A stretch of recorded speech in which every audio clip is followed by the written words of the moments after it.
A10 and M46 faces congestion, expected to clear after 10. Staffordshire's M6 northbound between junctions 15 and 16 has an incident, leaving 2 of 3 lanes closed, but should clear soon.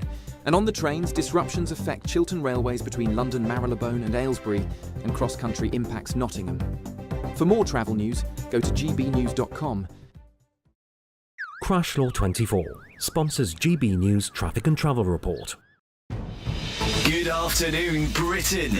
Weekdays from midday. Good afternoon, Britain. A cheerful lollipop man's signature high fives have been stopped in their tracks. Oh dear. Well, Neil Cotton, believed by local children... sorry.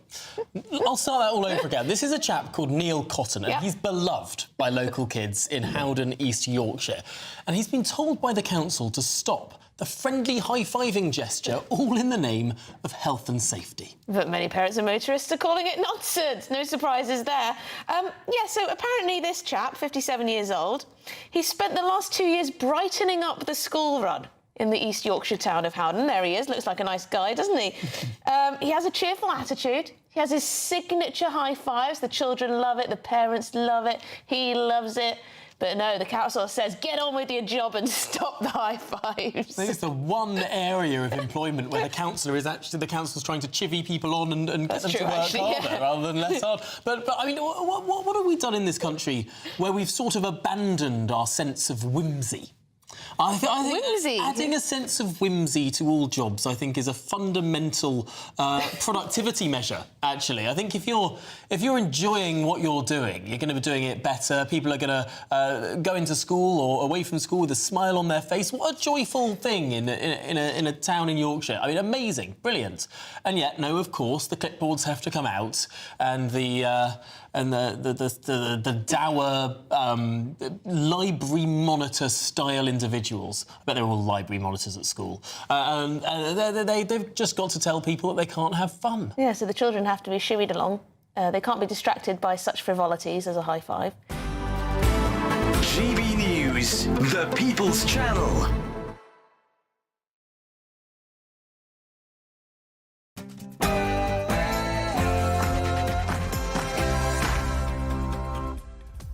Good morning, it's 9:30 on Tuesday the 8th of July, live across the UK, Britain's Newsroom with Andrew Pearce and Bev Turner. Very good morning. So breaking news, Lord Norman Tebbit, one of Margaret Thatcher's most loyal supporters during her years of power, has died at the age of 94. And the French state visit's about to get underway. King Charles will tell Emmanuel Macron the challenges between the UK and France. No borders. Really? As the pair have a fancy banquet at Windsor Castle this evening.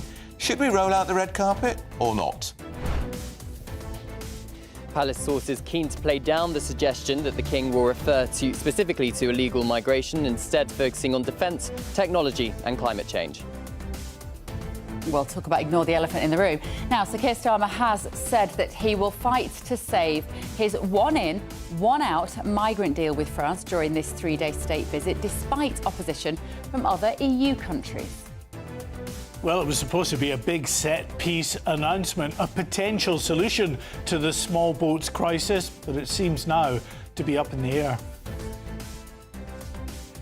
And criminal gangs smuggle overwhelming amounts of drugs into jails by drone, as a watchdog warns it is now destabilising the entire prison system.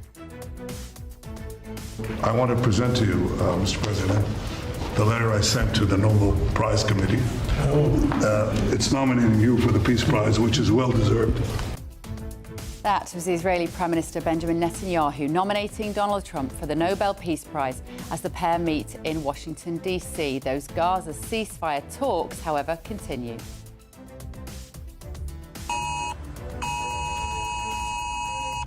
This is a really important exercise for the country. It's part of our national preparedness for emergencies, part of our defences, part of our resilience, a really important communication tool between the government and the public. Well, that was the Cabinet Office Minister Pat McFadden in the latest example of the nanny state. An emergency alarm test. The UK would test its phone system to warn you of the dangers to life with sirens and vibrations on September the 7th, whether you like it or not. An invasion of privacy or a vital service.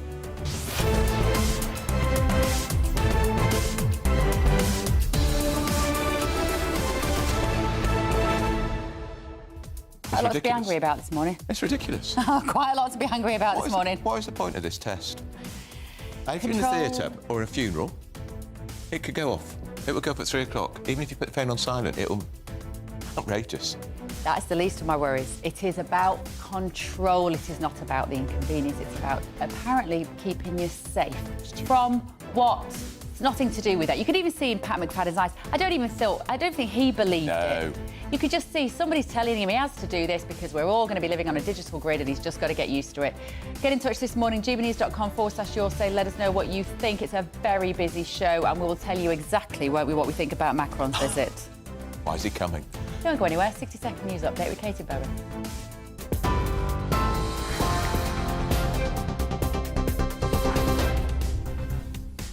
Good morning. The headlines at 9:33. And breaking news, former Conservative Party chairman and cabinet minister under Margaret Thatcher, Norman Tebbit, has died at the age of 94. King Charles says both the UK and France face complex threats, as the King and Queen will welcome French President Emmanuel Macron and his wife Brigitte to Windsor Castle later today. Israeli Prime Minister Benjamin Netanyahu has nominated President Trump for the Nobel Peace Prize. Mr. Netanyahu made the announcement during a dinner in the White House last night. At least 104 people have now been confirmed dead following flash flooding across the US state of Texas.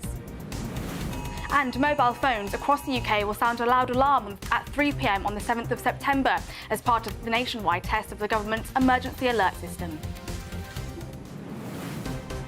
Those are the headlines for now. More news at the top of the hour.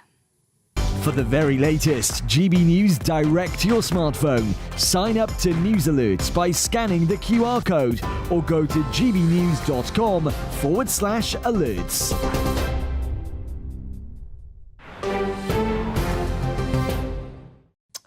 Well, Norman Tebbit, many of you will remember him. He was one of Margaret Thatcher's key lieutenants, served in her cabinet between 79 and 87. He's died at the age of 94.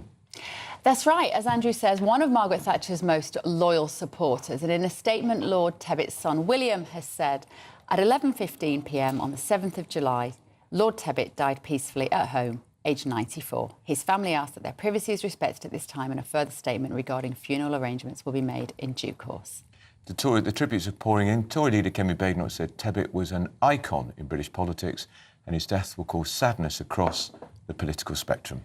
And in the last few minutes, Nigel Farage said Norman gave him a lot of help and he was a great man. But just how influential a politician was he? He's one of those names, Andrew, that everybody knows. It's a face that you know, but obviously he's not been in the public eye politically for many years. Well, he stood down from the cabinet in 87 and never returned, even in the 1990 when Mrs Thatcher was in deep trouble. She asked him to come back, but he didn't. But he needed to carry on working to pay the costs of looking after his wife, Margaret, who was crippled in the Brighton bomb, which was the IRA bomb, which was planted in the Grand Hotel in Brighton during the Tory conference. It killed 5 people. John Wakeham, who was in the cabinet, his wife was killed.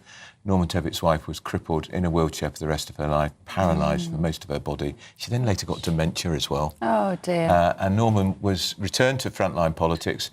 He was a remarkable man. He was a key figure in the reform of the employment laws, which democratised our trade unions and stopped all those flying pickets and undemocratic strikes called without ballots. And he was her Tory chairman too. He was a great communicator, and he came from pretty ordinary background. He was an RAF pilot, commercial pilot, didn't go to university, and he told it as it was. I think Michael Foot, the Labour leader, called him the Chingford Skinnerd.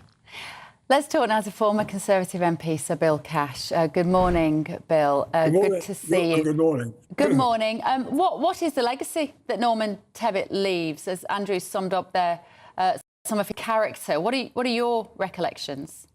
Well, he was an absolutely 100% Conservative. I knew him well, and I'm deeply saddened by what's happened. I can only say that he was Margaret Thatcher's strongest ally in the cabinet. That is absolutely crystal clear with Nick Ridley. And I'd say, without any doubt at all, he played an enormous part in the victories of Margaret Thatcher over the years. He was a very, very good, strong man. And everything that Andrew's just said, I entirely agree with.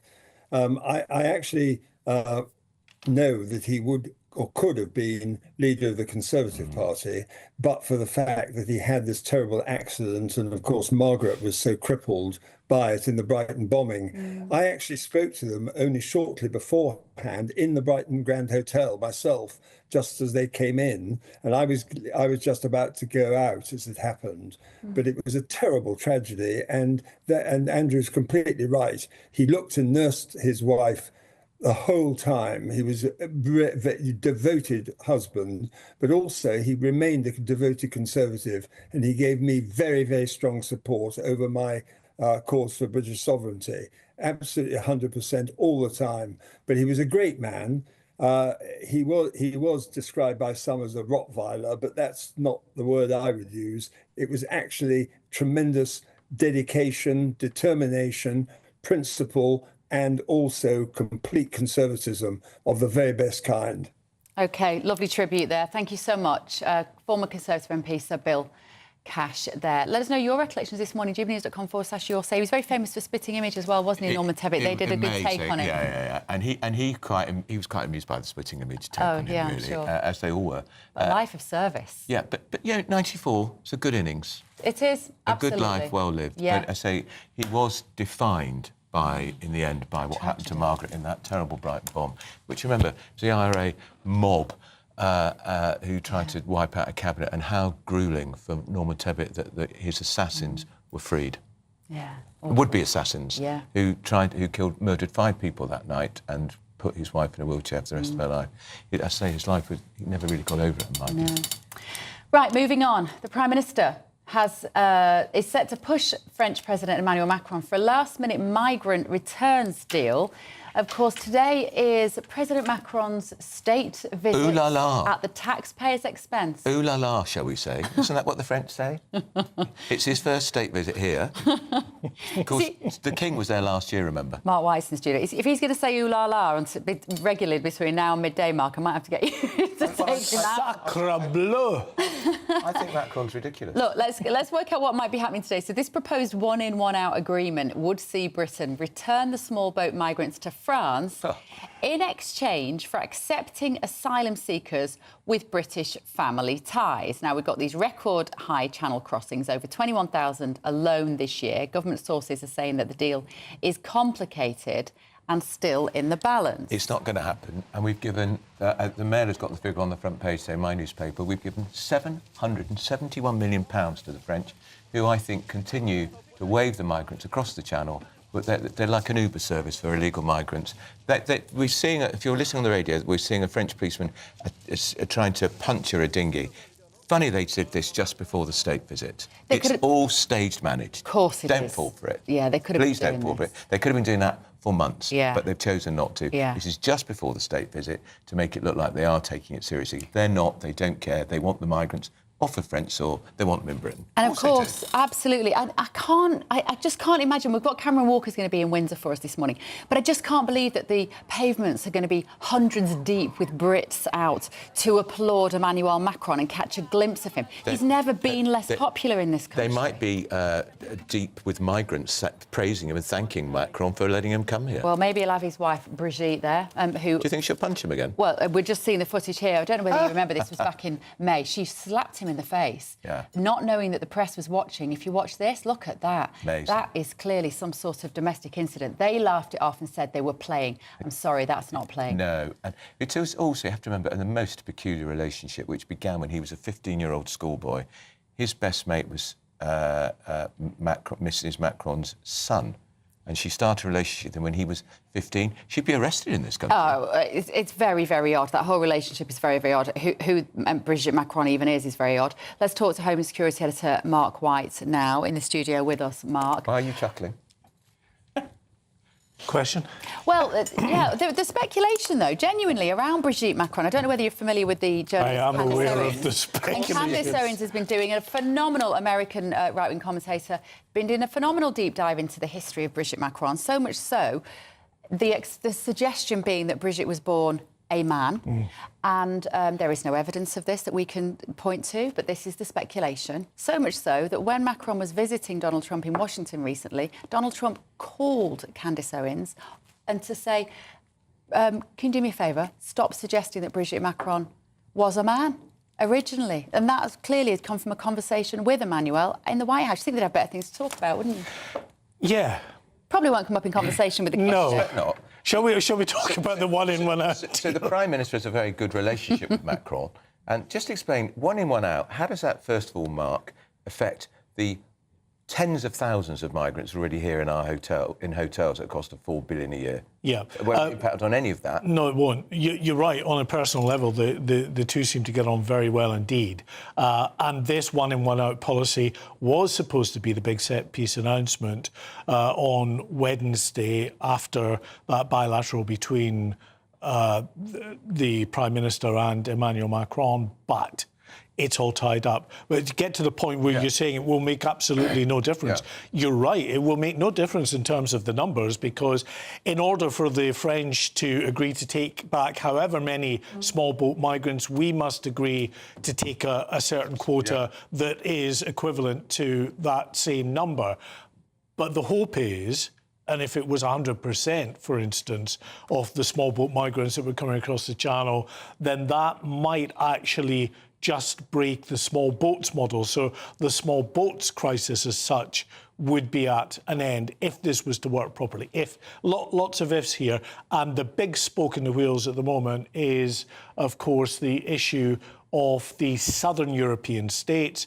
Italy, Spain, Greece, Malta, Cyprus all have raised some serious questions with the EU about this deal, because what they see is that under this Dublin Accord that we've heard so much about over the years, anyone, of course, returned to France, France is going to put them in a holding camp till it decides what to do with them. Well, rather than just ending up in Britain where they don't need to bother about that, there's no Dublin Accord there, they may well look, these southern states believe, to Greece, Italy, Spain and the like, to take them back, because it's very likely they would have entered the EU. So if they entered Greece, it was the first country they entered was Greece or Malta or Spain, then France will send them back to those countries. Yes, that's effectively the agreement under the Dublin Accord, is that your first point of entry into the EU, you can be returned to, which is very unfair in a sense on these southern states, obviously, with hundreds of thousands, millions of migrants who come through that route. And they only come through that route with a view to getting to the more affluent northern European countries anyway. They don't want to settle in these countries. But under the Dublin Accord, of course, if you can prove that someone came, say, through Spain, you can apply to get them returned to that country. So if it was to work, so one in, who stays in Britain because they've got a legal right to stay here, but we deport one out who hasn't got a legal right to stay, their asylum claim is rejected, which isn't happening at the moment. Yeah, presumably there would be a move away from trying to accept anyone on small boats to be the disincentive, but, you know, other migrants within France who, as you say, may have a family connection with the UK, are looking to get here, may actually have a very sound case for asylum for whatever reason. We agree to take a quota. Of course, in the overall scheme of things, the numbers aren't going to change. We're still going to be faced with this very significant problem of 40,000, 50,000 people coming into the country through this new route rather than through the small boats.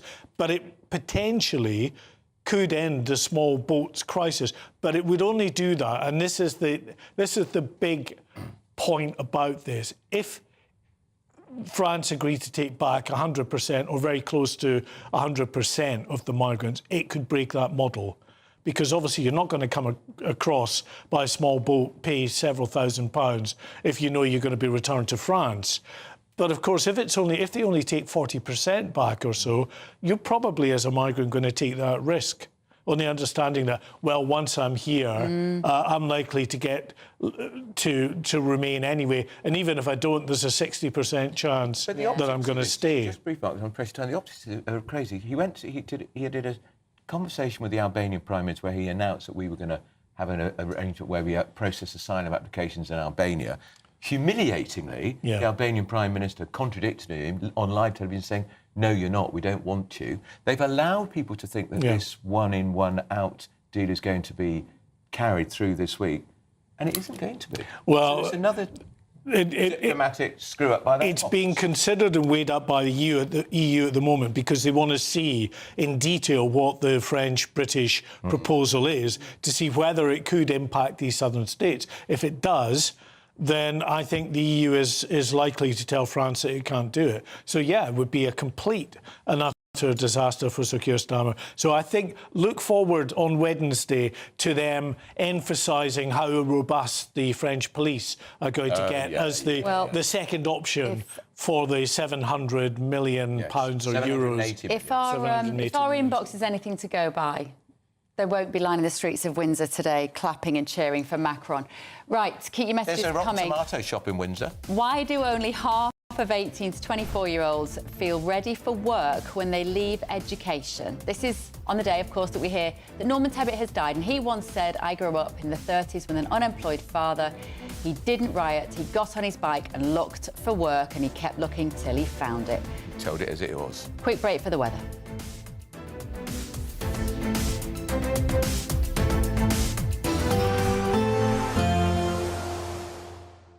Can't wait to get in that sea. Lovely and warm. Just like the feeling of having great travel insurance. All Clear Travel Insurance sponsors GB News travel destinations forecast.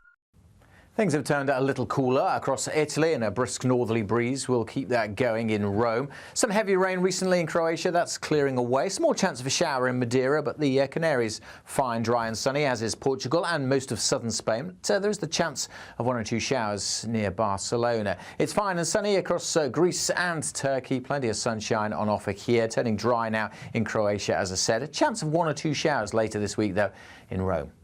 Goodbye. All Clear Travel Insurance sponsors GB News travel destinations forecast. In the GB Newsroom, we bring you the news as it happens. With our team of dedicated journalists across the UK, we're ready to keep you up to date with what's happening every half an hour, every single day. Bulletins here on GB News, the People's Channel, Britain's news channel. Dubes & Co. Weekdays from 6 p.m. You have to tackle gross levels of inequality. Now, this is not about being... it's not about fairness or the politics of envy. It's about saying we need more money in average people's pockets so they can go out and spend. What's happening is a lot of people are spending all their money on rent and mortgages. So you want to take money off rich people and give it to poorer people? Yeah, but obviously, when I say rich, who do you imagine? No, well, I don't know, because I'm not proposing it. You tell me. So for me, I'm not talking about those who've done quite well, those who've grown their businesses. I'm talking about the billionaire class and the corporations. And I don't want to look at increasing income taxes necessarily. It should be about a wealth tax, because if we don't do anything about it, it's going to get worse. Now, what's interesting what you said about benefits, I know there's this pervasive idea. I just want to make that point quickly. Finish this point. She's about to spontaneously combust, but hang on. Go on, finish your point. There is this pervasive idea that, well, we need to cut benefits to force people into work. And you can understand the logic there. It makes sense, right? What's interesting is in Denmark, they have a higher labour rate of participation, which a fancy phrase of more working age people are in work than the UK. In 2022, it was like 80%, 2024, 75%. Look at the UK, only 53% of people in work, yet Denmark have a far higher or far generous welfare state. Well, we've had a lot of cheap labour that has come in, which that's taken the levels of earnings down at times, and that's left... I disagree with that. Well, just let me finish. And that's left a lot of people who already live here, basically lounging on the sofa and thinking, well, my benefits are great, why should I get out of bed? Why should I get out of bed for another 20 quid a week? And we've got to get rid of that mentality, because it's the same people You're using anecdotes here. You're not looking at the facts. I've told you the facts. Who seem to be contributing to this economy year in and year out, and a lot of them are actually older. GB News, the People's Channel. 5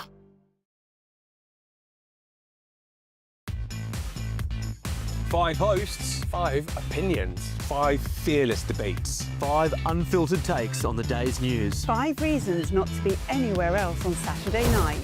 This is the Saturday Five. You got me. You got me good there. Britain's biggest Saturday night TV show. It's not a bad brand. Yeah. Uncensored. Very, very racy tonight on the unpredictable. What does she say? Can you translate it for us? And always entertaining. And how can a country go from being led by William Wallace Saturday nights from 6 p.m. only on GB News, the People's Channel. Britain's news channel. You're going to want to stay tuned, trust me.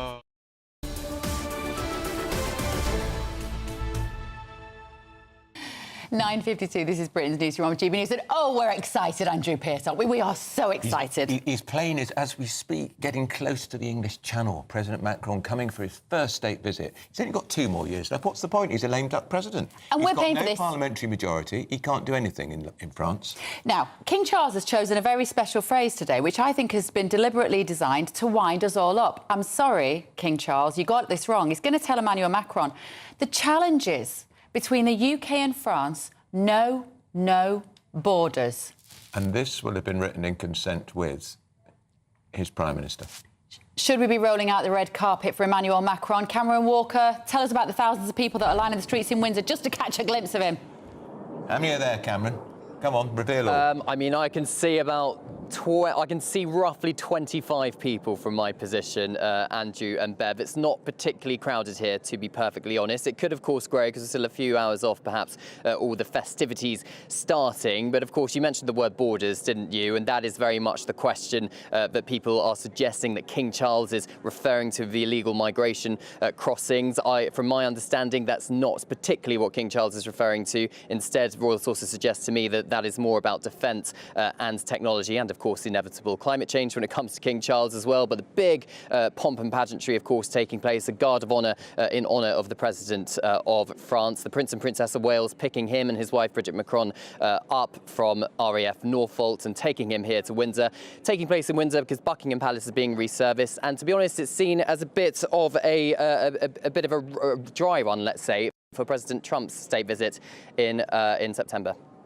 OK, brilliant. Thank you, Cameron. Keep on crowd watch for us. They'll be thronging the streets of Windsor quite soon, I'm sure. Now, does American President Donald Trump deserve the Nobel Peace Prize? Well, very possibly.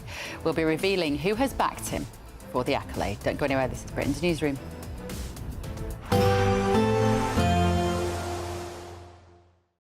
Expect a warm front, moving from the kitchen right through to the rest of the house.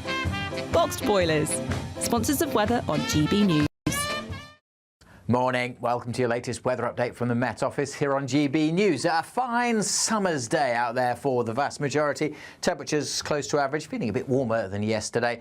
It's going to get hotter as the week progresses. We've seen a few lively showers through the night, still 1 or 2 showers getting into parts of East Anglia, and it is clouding over now for Northern Ireland. Outbreaks of drizzly rain are possible in the west of Northern Ireland and the far west of Scotland by this afternoon, but most areas dry, fine. Plenty of July sunshine, lifting the temperatures to around about the average, high teens, low 20s. Feeling warmer in the southeast, 25 likely here, and certainly a bit warmer than yesterday because the breeze isn't as strong. As we go through the afternoon, as I said, this cloud will thicken up in western Scotland, a bit of drizzly rain coming into the Highlands and the Western Isles, much of the east coast and through the central belt and the south of Scotland, staying fine with some sunshine. Clouding over across Northern Ireland, some drizzly rain here and there, especially along the north coast. Most of England and Wales staying fine. A few showers this morning across East Anglia. They're long gone by this afternoon. Still a little bit of a breeze, be quite noticeable on the North Norfolk coast there, but even that should be easing. Light winds then for many overnight and fairly clear skies. A bit more cloud just pushing south over northern England into North Wales, maybe providing the odd shower here and there. And it stays a bit damp across the Highlands and the west coast of Scotland, but most areas dry. Temperatures in towns and cities holding up about 12 to 14 degrees. Wednesday's a warmer day. A bit more cloud for the likes of northern England and Wales, certainly to begin with, and we'll see this cloudier zone spreading down to the Midlands. It might produce 1 or 2 showers here and there, but again, most places dry. The main exception will be western Scotland, where we'll keep thicker cloud, rain and drizzle, misty, murky conditions over the hills and a bit of a breeze. But elsewhere, the wind's light, many places seeing some sunshine. Temperatures a little higher tomorrow. It's going to get hotter still through the rest of this week. Bye for now. A positive outlook through the night will power through to a bright day ahead. Boxed home battery storage. Sponsors of weather on GB News.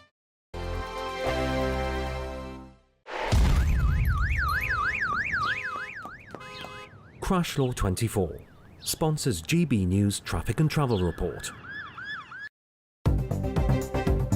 Good morning, this is the latest AI travel news from GBNews.com. On the M8 eastbound, debris causes minor disruptions. The M4 westbound at junction 44 Lon-Las has congestion on the off-slip. Stockton-on-Tees has delays on the A19 southbound between the A689 and A1046. In Stockport, the M60 anti-clockwise between junction 4 and 1 is congested. In Solihull, a collision on the M42 northbound between junction 5 and 6 has caused lane closures and a 15-minute delay. And on the trains, Chiltern Railways faces disruption between London Marylebone and Aylesbury and cross-country disruptions at Nottingham. For more travel news, go to gbnews.com. Crash Law 24 sponsors GB News Traffic and Travel Report.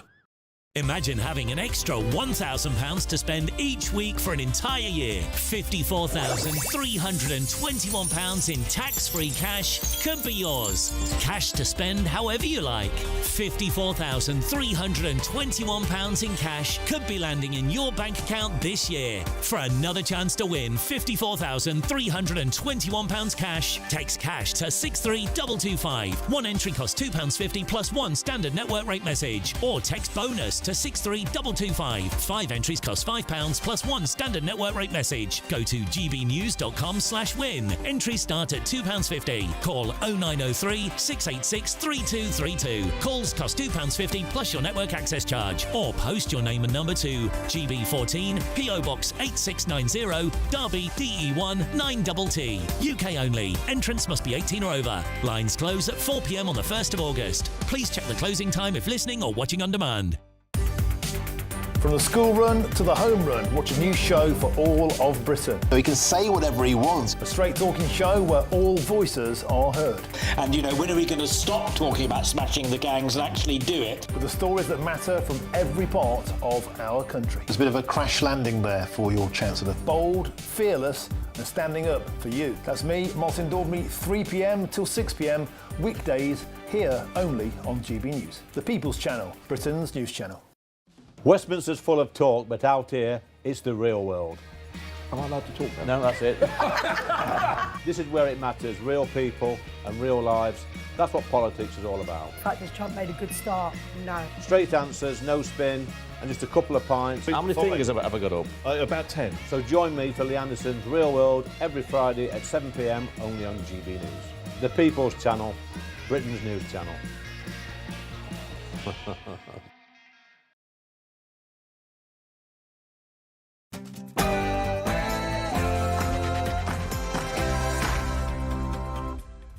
10 a.m. on Tuesday the 8th of July, live across the United Kingdom. This is Britain's Newsroom with Andrew Pearce and Bev Turner. So breaking news, Norman Tebbit, who was one of Margaret Thatcher's most loyal lieutenants during her years of power, has died at the age of 94.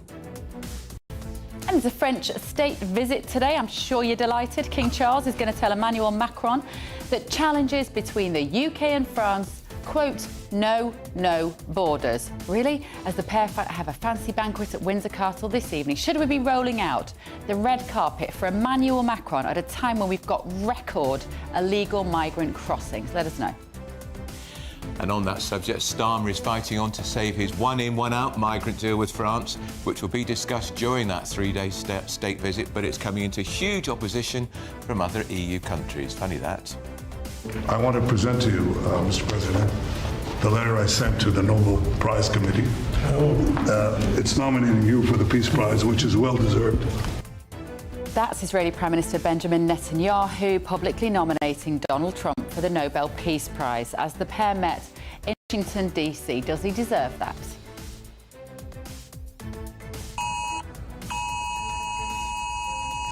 This is a really important exercise for the country. It's part of our national preparedness for emergencies, part of our defences, part of our resilience, a really important communication tool between the government and the public.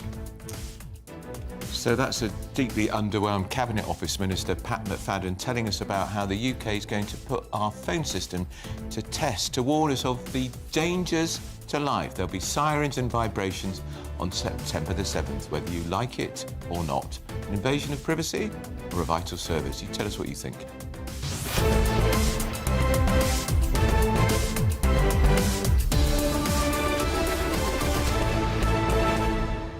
They did it last year, didn't they?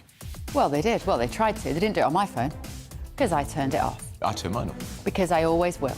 Because the government have no place making my phone do something without my consent.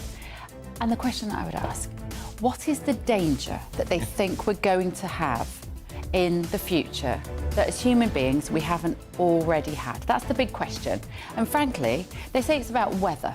They're going to warn us about, you only have to watch GB News, we tell you the weather every 5 minutes. They're going to warn us about the weather, apparently. So you could do what? Run inside because we're idiots? What, because it might rain? You might have a thunderstorm. We already have these stupid amber warnings, which are pointless. It's ridiculous, and it's all about the fact that we're being nudged, we're being pay for the government to have control of your phone. Why? Because it's all about control of you, the little people. They think we're stupid. gbnews.com/your say to let us know your thoughts this morning. First, though, news headlines with Katie Bowen.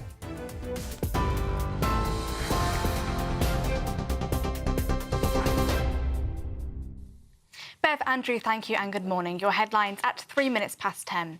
Former Conservative Party chairman and Cabinet Minister under Margaret Thatcher, Norman Tebbit, has died at the age of 94.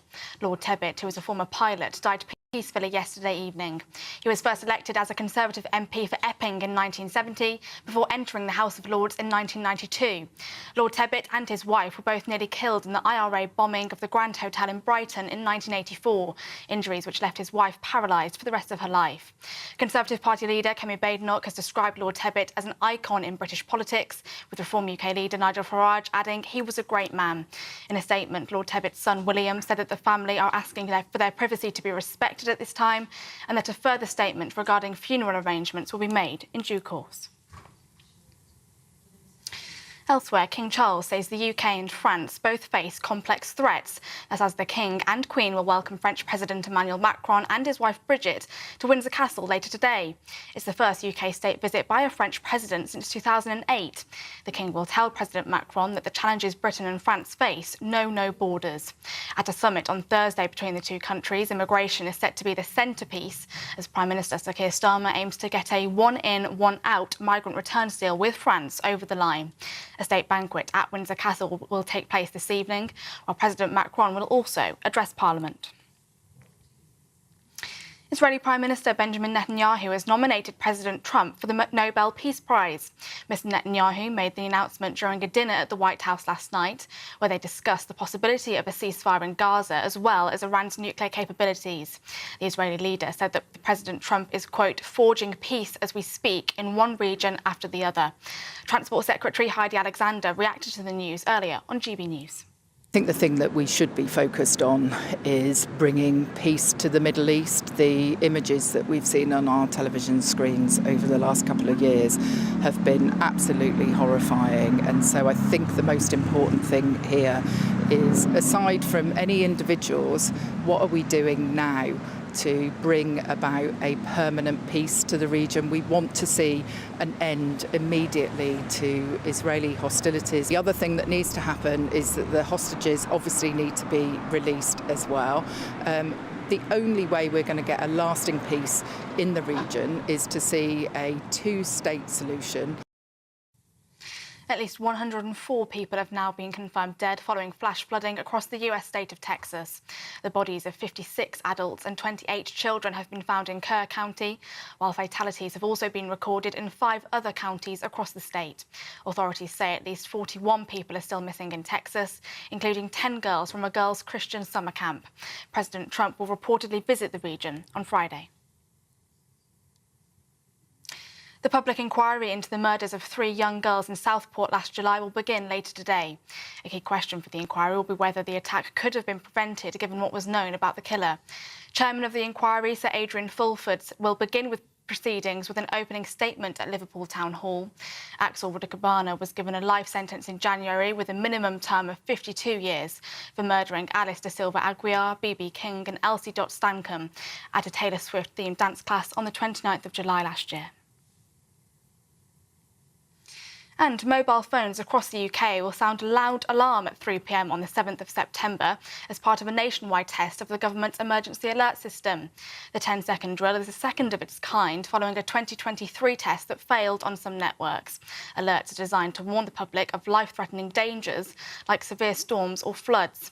Chancellor of the Duchy of Lancaster, Pat McFadden, explained the government's decision.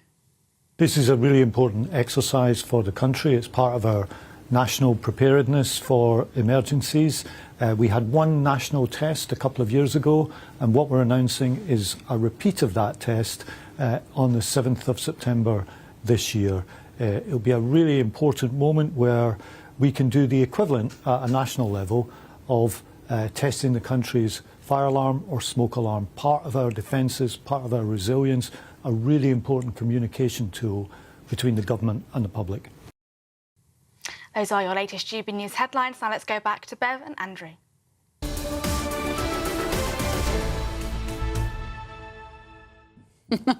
Welcome back to Britain's Newsroom. Thank you, Katie. Your messages are very funny this morning. A lot of you were incensed about this alarm on your phone, the government alert. John says, nuclear war has started, so kiss your butt goodbye warning.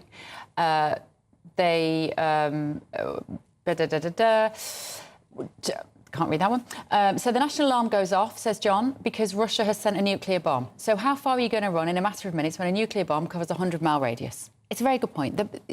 If we lived in America, where sometimes in some states they do have these alerts on your phone, but I believe you can opt in or opt out, where you might genuinely have extreme weather events, I can totally see the logic. We live here. We live in a temperate climate. It is not. You are not going to suddenly have to have the government warn you that there's going to be a hurricane or a tornado.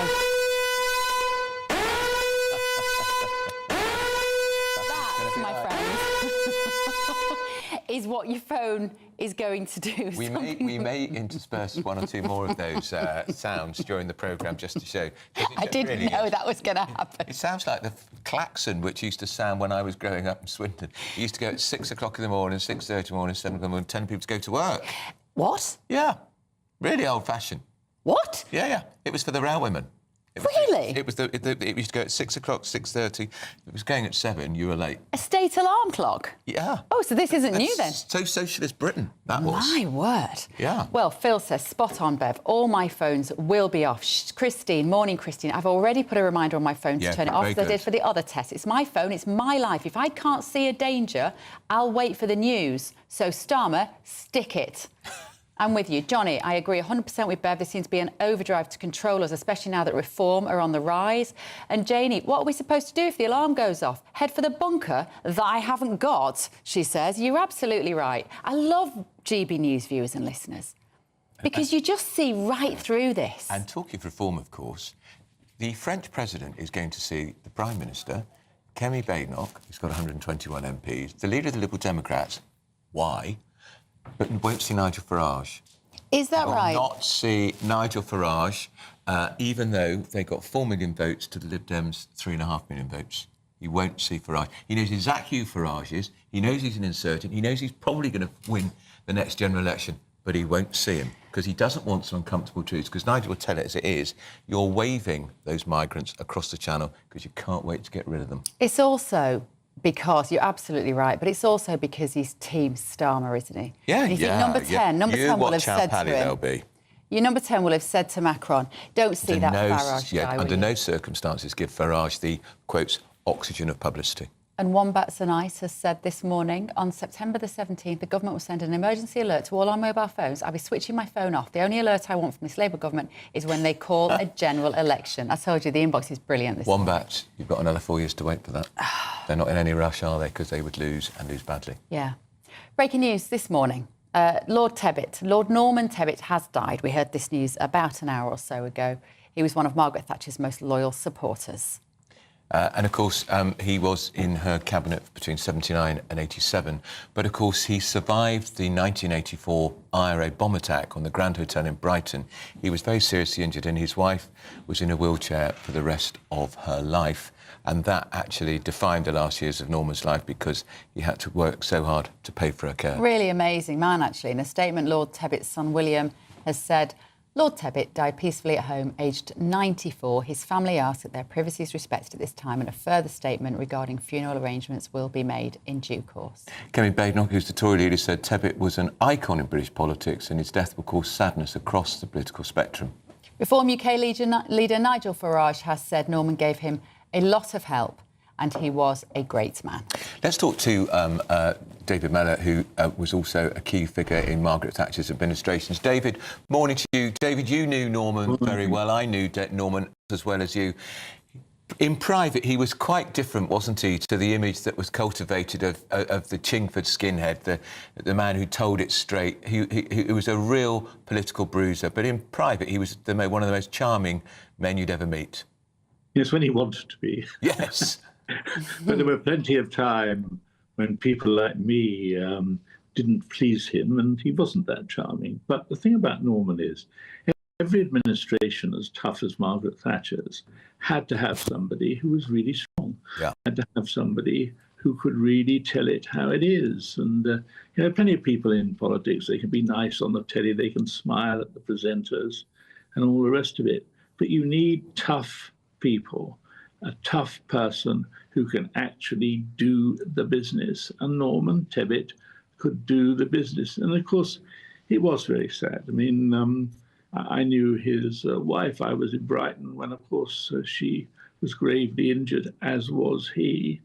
And the thing is that it ruined his life. There's no doubt about it. It ruined his life because she was very, very, very severely disabled as a result of that. And it would have taken a a man of greater forbearance than Norman ever had, and certainly greater forbearance than I would have had, to actually forgive and forget under those circumstances. And a lot of the time, Norman resented deeply what he thought was too much forgiveness for people who could do terrible things to a woman who was, Norman may have been a skinhead, but his wife was a joy. And it was a very long and very happy marriage. And I think it destroyed him, really, what happened to her. And it brings a tear to my eye, actually. And David, he had to live with the fact that the ghastly IRA terrorists who carried out that atrocity, which killed, we shouldn't forget, 5 people, including John Wakeham's wife. John Wakeham was in with Thatcher's cabinet. He had to live with the fact that those IRA terrorists were released. Yes, they were. And I think Norman resented deeply what he regarded as excessive sympathy or excessive willingness to forgive people who could do things like that.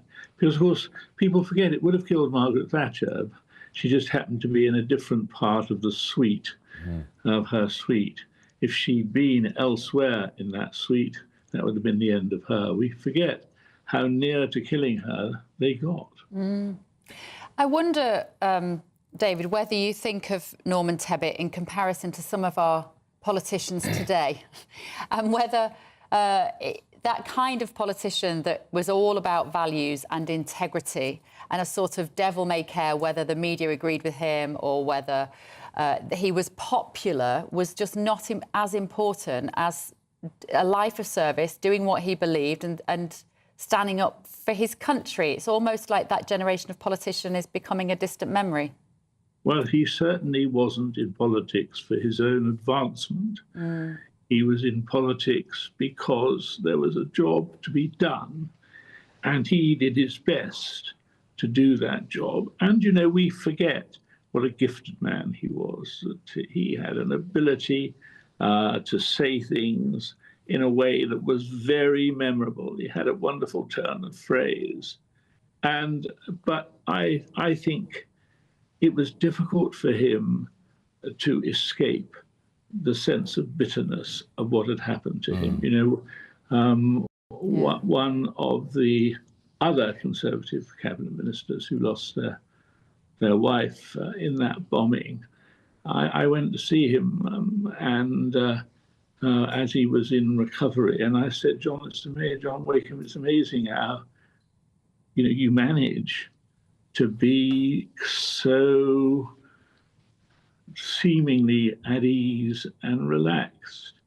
He said, never forget, he said, if you get bitter, they've won. Yeah. And I think that there was a bit of that with Norman. But there's no doubt about it, although certainly I didn't see a lot of Norman. I'm not sure that I was quite Norman's thing. But I certainly think he did an amazing job for the Conservative Party. And he did an amazing job for Margaret Thatcher personally, because I think of all the people that she worked with, there were some that she worked with because they were livestock on the premises. There were others who she needed, and Norman Tebbit was someone she really, really needed, and he should be remembered. And I hope people will remember him. David, thank you so much. David Miller there, paying tribute to the late Lord Absolutely Norman got him Tebbit. spot on. Got him spot on. That bombing in Brighton, which is easy to forget, but it was it was a long time ago. The person who planted the bomb, the IRA terrorist, McGee, put the bomb behind a bathtub 3 weeks before the conference. Yeah. So And that's why sat there for 3 weeks. Yeah, and it missed. She'd literally left the bathroom. If she'd still been in her bathroom when the bomb went off, she'd have been dead. Wow. She was still up late working on her speech. And remarkably, the very next morning at 9:30, she addressed the Tory party conference in clothes which had been got from Marks and Spencer, which had to be opened up early because she had no clothes when she literally... She was in a nightgown, virtually, when she left the... and she addressed that Tory conference. The IRA could still have been in the town. Yeah. It was the most remarkable... She was just remarkable, Thatcher. And Tebbit, the agony, there is that footage of Tebbit being carried out on a stretcher from the wreckage of the the Grand Hotel, clearly in agony, and his wife is still trapped under the rubble. Yeah. Just awful. Right, up next, the FBI has concluded that Jeffrey Epstein had no client list and that he died by suicide. I have to say, this is my first big disappointment of this Trump administration. We're going to be discussing this. I thought the whole point about Ghislaine Maxwell being in prison was because she was trafficking young girls for Jeffrey Epstein's clients. She wasn't trafficking them to nobody, was she? Are you disappointed by that? gbnews.com/your say. Don't go anywhere. This is Britain's Newsroom on GB News.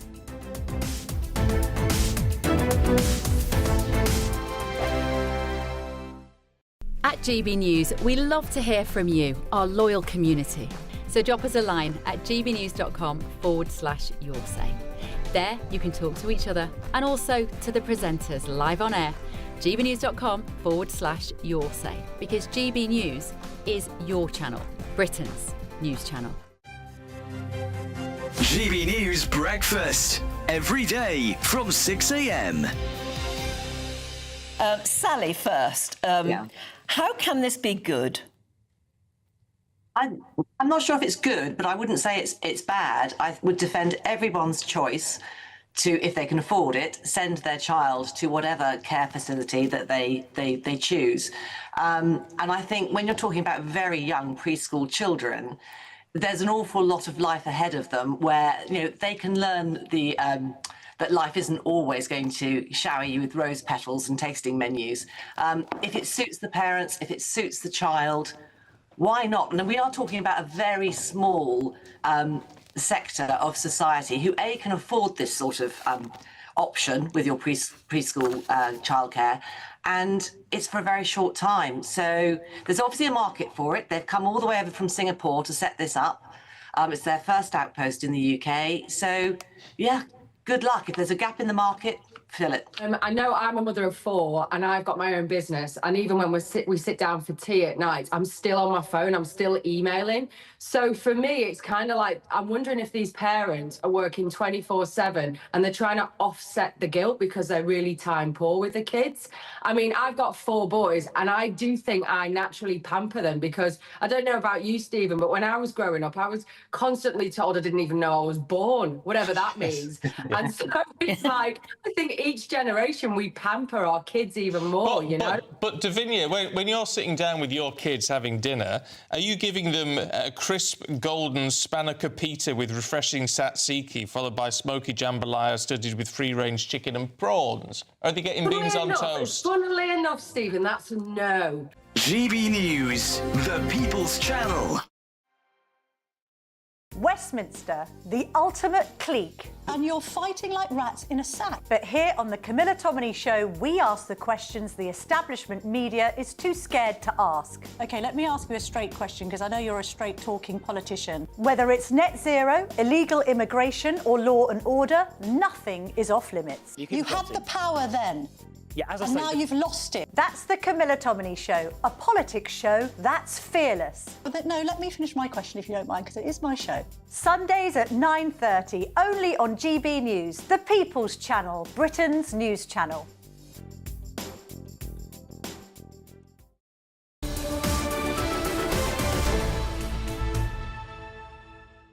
(10:22) Britain's Newsroom with Andrew Pearce and Bev Turner. Still plenty of time to grab your chance to win our fabulous cash prize. That's right, £54,321. Here's all the details you need. You have the chance to win our biggest cash prize to date in 5, 4, 3, 2, 1. As there's an incredible £54,321 in tax-free cash to be won. What would you spend it on? A brand new car, the holiday of a lifetime, or just the chance to sit back, relax and remove some of those day-to-day financial stresses? £54,321 in tax-free cash has to be won. For another chance to win £54,321 cash, text cash to 63225. One entry costs £2.50 plus one standard network rate message. Or text bonus to 63225. 5 entries cost £5 plus one standard network rate message. Go to gbnews.com/win. Entries start at £2.50. Call 0903 686 3232. Calls cost £2.50 plus your network access charge. Or post your name and number to GB14 PO Box 8690 Derby DE1 9TT. UK only. Entrance must be 18 or over. Lines close at 4 p.m. on the 1st of August. Please check the closing time if listening or watching on demand. Good luck. So good luck. Now we are joined in the studio by GB News' senior political commentator Nigel Nelson and political commentator Piers Possinger. Now, of course, Piers, hello, gentlemen, heard you both. You, of course, knew Norman Tebbit. You were working very closely with him during the 1987 election campaign when he was chairman of the party. Yeah. I liked him, but he was tough and difficult. He was tough, but I think I remember him for loyalty. Yeah. Because he was loyal to his wife. Amazingly so. For a very long time. He was loyal to Margaret for the whole time. One of the few. And he was also, of course, he was loyal to his wife for the whole time. Sorry, I should have made that clear. But also, he was loyal to the country. He was a true patriot. And a man, although Michael Foot completely misjudged him when he called him the Chingford skinhead. Yeah. Because actually, the electorate loved Norman Tebbit. He was a hugely popular figure. And the one thing that might interest you is, what do you think Norman Tebbit, Morgan Freeman and Leo Tolstoy had in common? Not much, I wouldn't think. They were all beekeepers. Norman was a great beekeeper and very keen, a keen apiarist. Right. But he stung like a bee too, didn't he? Did. Let's be honest. Yes. I was stung by more. I know you would have been, Nigel, but too. But he could be sweet as honey. Yeah, yeah. Mm-hmm. But wasn't there a fallout in the 87 election campaign because Thatcher... Well, the thing was, Norman was a naturally good communicator. Yes. He had real resonance with the people in many similar ways to Nigel Farage. Yeah. He was very direct, very straightforward, and the electorate warmed to this. They like straight-talking people. And he, as a natural communicator, was very suspicious of communication agencies and was always uneasy at the very close relationship my partner, Tim Bell, had with Margaret. And Tim was one of the very closest people to her. And Norman, I'm afraid, used to resent that a little bit, particularly as she was more inclined to take Tim's advice than almost anyone. Yeah, that's interesting. And so you'd have worked with him? Yeah, I mean, the last time I saw him was at his Bury St Edmunds home, would have been about 5 or 6 years ago. And he was still as sharp as he'd always been. So, I mean, politically, we were opponents all the way through. But I always admired him as a politician. I thought he was incredibly clever. And during the Thatcher years, he was one of the few people who could tell her home truths. The other cabinet ministers wouldn't. Yeah. But Norman Tebbit would. Don't think she always appreciated it. She always wondered if he might be after her job. But I don't think he ever was.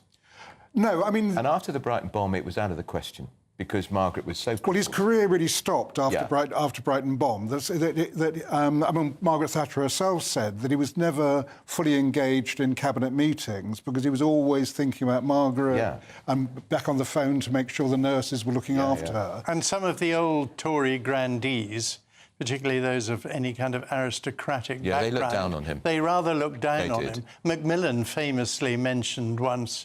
He said, I gather one of our ministers is now a former airline pilot. I mean, extraordinary. I mean, you know... the Cockney accent didn't go down awfully well. No, with the Essex quite. accent. Exactly. Of course, he was he trained his mind in the RAF, then he worked in the commercial sector. Then he became a didn't go to university, wasn't a posh boy, working class boy, grammar school boy, done good. But it's we rather need more like of those. the way that we need more of those. They always used to... Nicholas Soames always used to chide John Prescott in the House and by saying, "Steward, I'd like a gin and tonic," because John Prescott had worked as a steward. This was the old Tory party there. They wouldn't do that now. He called him Giovanni.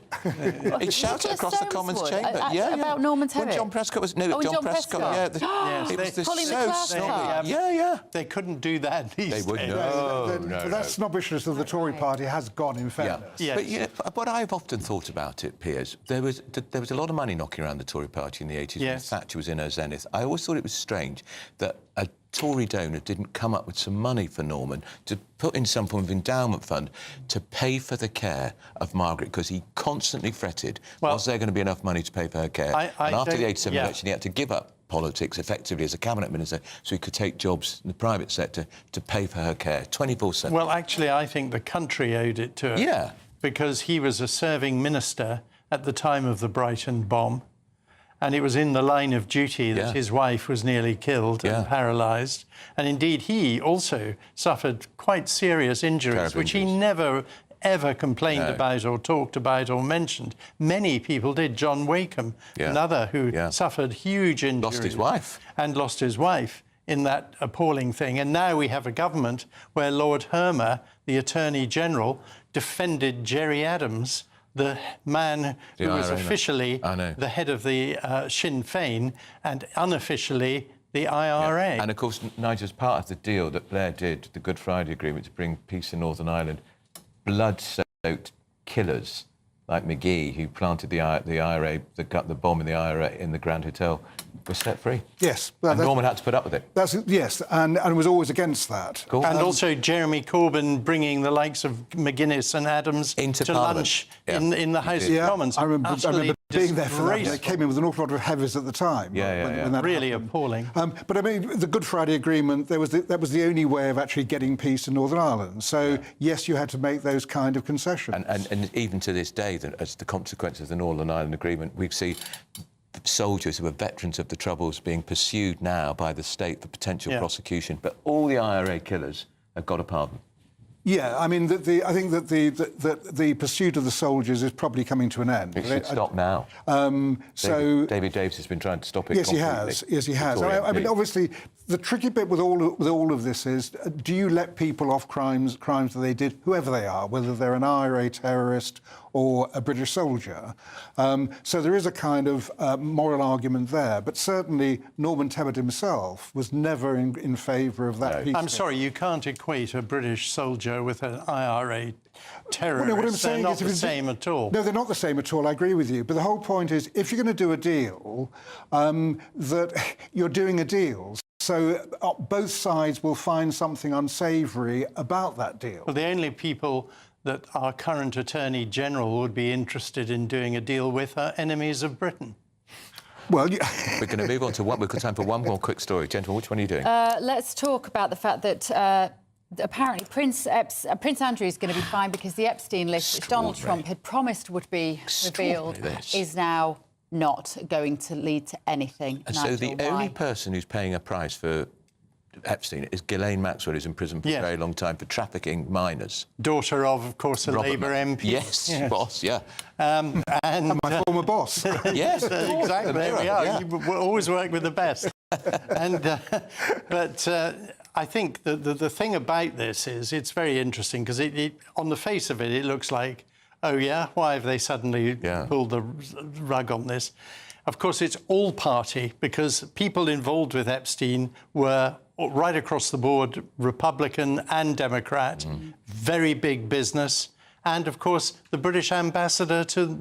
Mandelson met him many times. The only person who had dinner with Epstein on his last birthday before he was incarcerated. Yeah, it's extraordinary. And the only guest... Yeah. And Mandelson, of course, is very, very sensitive if you ask him about his He says he now regrets his relationship with Epstein. Well, I bet he does, but regretting it doesn't explain it. So it gets him off the hook too.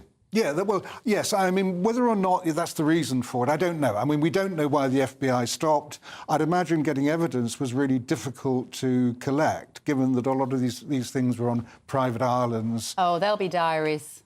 Yeah, and whatever Prince the Andrew, people, of course. whatever those Prince Andrew, visitors to the who island. gave £12 million to a woman he never met. Ghislaine said there were tapes. Yeah, she did. And she implied at one point, as a way, I think, of trying to get her sentence reduced, that she had the name, she could spill the beans. She'll never come out of prison. She will the beans. She'll never come out of prison. But even Kash Patel, the FBI director, even Kash Patel, who Trump put in there, he came out swinging when he was appointed.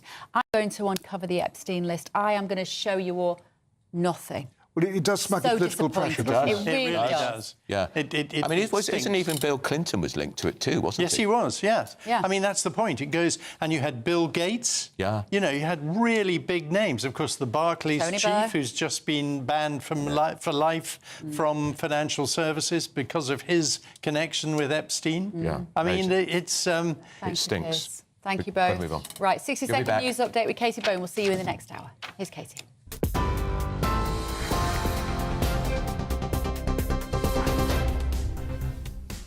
Good morning. The headlines at 10:33. Former Conservative Party chairman and Cabinet Minister under Margaret Thatcher, Norman Tebbit, has died at the age of 94. King Charles says both the UK and France face complex threats. That's as the King and Queen will welcome French President Emmanuel Macron and his wife Bridget to Windsor Castle later today. Israeli Prime Minister Benjamin Netanyahu has nominated President Trump for the Nobel Peace Prize. Mr. Netanyahu made the announcement during a dinner in the White House last night. At least 104 people have now been confirmed dead following flash flooding across the US state of Texas.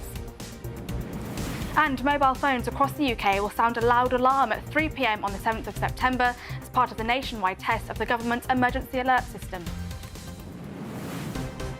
Those are the headlines for now. More from me shortly. For the very latest GB News direct to your smartphone, sign up to News Alerts by scanning the QR code or go to gbnews.com/alerts.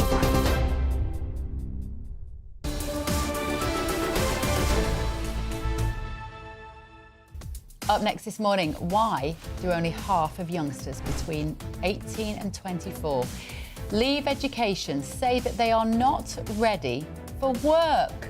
As Lord Tebbit said, get on your bike and find a job. This is Britain's Newsroom on GB News.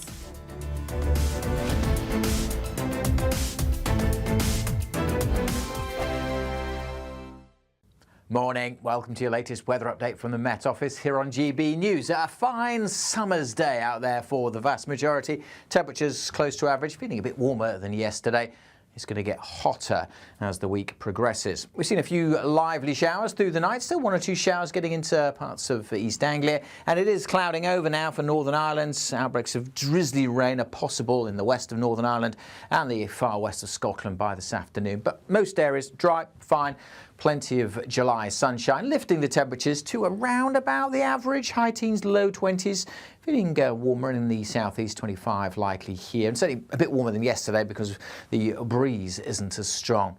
As we go through the afternoon, as I said, this cloud will thicken up in western Scotland, bit of drizzly rain coming into the Highlands and the Western Isles, much of the east coast and through the central belt and the south of Scotland, staying fine with some sunshine. Clouding over across Northern Ireland, some drizzly rain here and there, especially along the north coast. Most of England and Wales staying fine. A few showers this morning across East Anglia, they're long gone by this afternoon. Still a little bit of a breeze, be quite noticeable on the North Norfolk coast there, but even that should be easing. Light winds then for many overnight and fairly clear skies. A bit more cloud just pushing south over northern England into North Wales, maybe providing the odd shower here and there. And it stays a bit damp across the Highlands and the west coast of Scotland, but most areas dry. Temperatures in towns and cities holding up about 12 to 14 degrees. Wednesday's a warmer day. A bit more cloud for the likes of northern England and Wales, certainly to begin with, and we'll see this cloudier zone spreading down to the Midlands. It might produce 1 or 2 showers here and there, but again, most places dry. The main exception will be western Scotland, where we'll keep thicker cloud, rain and drizzle, misty, murky conditions over the hills and a bit of a breeze. But elsewhere, the wind's light, many places seeing some sunshine. Temperatures a little higher tomorrow. It's going to get hotter still through the rest of this week. Bye for now.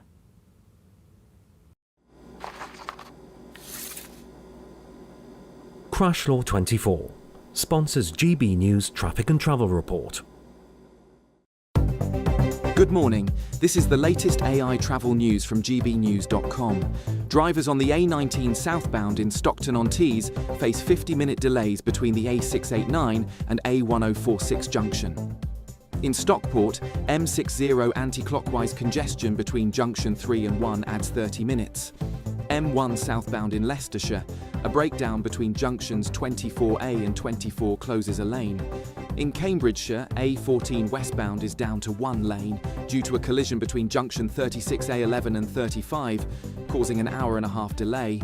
And on the trains, disruptions on Avanti West Coast and Great Western Railway. For more travel news, go to gbnews.com. Crash Law 24 sponsors GB News Traffic and Travel Report.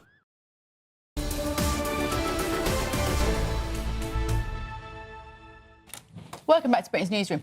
Sad death of Norman Tebbit this morning, but it's making us reflect on how different things are now than in '84, was it, when that bomb went off?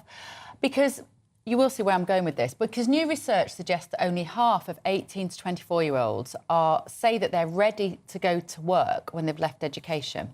So that means almost 1 million young people, they're not in employment, educational training, short for NEETs, which means so support that doesn't stop at the school gates. We need a national effort to ensure every young person can thrive. It's just ridiculous. What's the matter with these kids? Well, this is my point, is because we're reading about the bombing. In fact, let's bring in our political commentator with Young Voices, Oliver Dean. Oliver, good morning to you.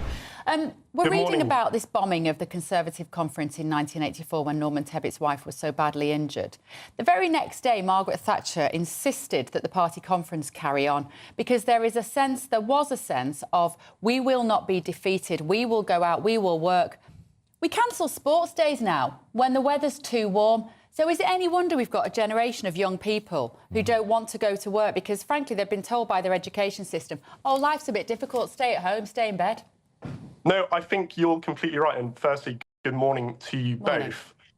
We saw with a report from the Centre for Social Justice just a few months ago about the rise of sick note culture. And I think that that's definitely playing a role, especially with 18 to 24-year-olds. But I think there's a bigger question that needs to be raised here, which is how 18 to 24-year-olds and young people more generally are approaching the idea of business, are approaching the idea of employment. We need to be able to tell young people and show young people the positive role that business can play in society, the positive role that employment can play. And I fear that a lot of young people are going through the education system and are being told that there are alternative ways of finding meaning, of, having a good life.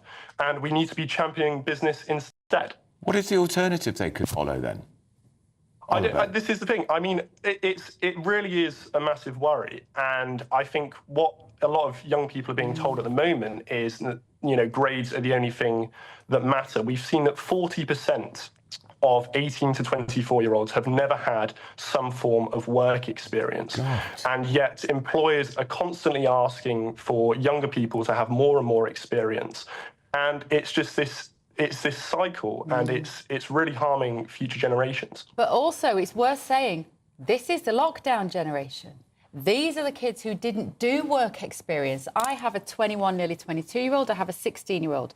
The 21, 22, I'm only now realising quite what he missed in those years of 20 to 22. That would have been when he'd be doing work experience. And they had no opportunities to continue that developmental trajectory that generations before them had. What do we do to address that, Oliver? Because that does need fixing. Yeah. And I think we need to be reaching out to businesses, we need to be reaching out to the private sector, and we need to be telling them that they need to be willing to take a chance on these young people.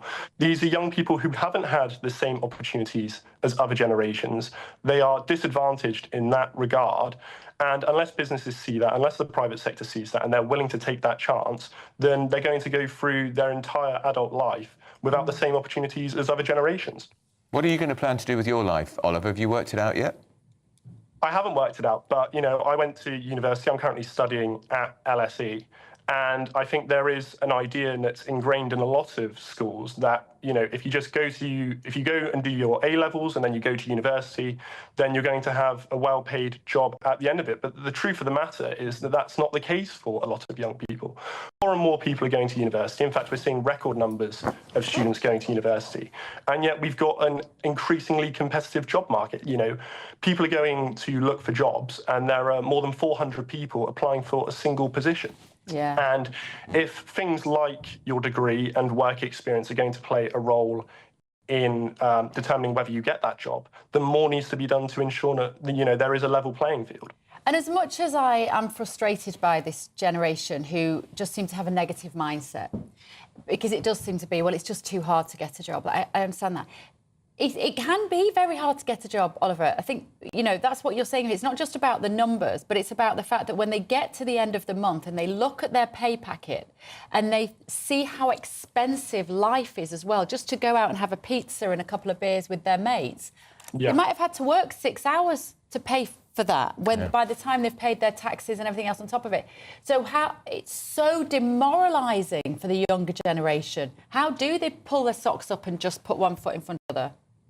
But see, I think there's a counter to that argument, which is that it can actually be, in a sense, quite rewarding when you get to the end of the month and you see that paycheck and you've seen that the work that you've done has come to fruition and you've been paid as a result. And I'm glad that, there are organisations and charities that are actively promoting the role that business can play, one such organisation being the Jobs Foundation.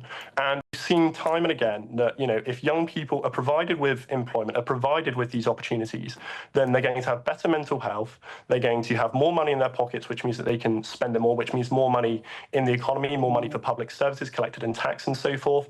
And overall, the country is better as a result. Yeah. OK, Oliver, fascinating. Thank you so much. More young people like Oliver. Oliver Dean there. Good man. Thank you. And, the part of the problem as well, Andrew, is that walking into a workplace requires confidence, communication skills. Yeah. It requires you to put yourself out into situations which is out of your comfort zone, to use that phrase of the younger generation. And so many kids don't ever have to do that because all they do is sit in their room on their mobile phone. I know. I mean, I think my first job, I started work on the Gloucestershire Echo in Cheltenham as a trainee reporter 2 weeks after my last A-level. And I lived in a bedsit. It was 40 odd miles from my family home in Swindon. Yeah. And I was very nervous, but I had to get on with it. But you know what? The trouble is, we've helicopter parented this generation. Yeah. We've done too much for them. I'm a big believer in this parenting phrase now, which is benign neglect.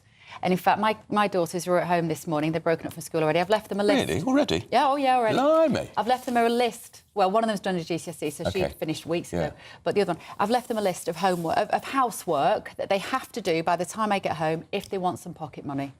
So it's all sort out the laundry, mop the floors, hoover the bedrooms, hoover the stairs. Do you check? I will be checking when I go home. Yeah, I will be. Quite right. But, that's quite unusual now. A lot of parents aren't really doing that.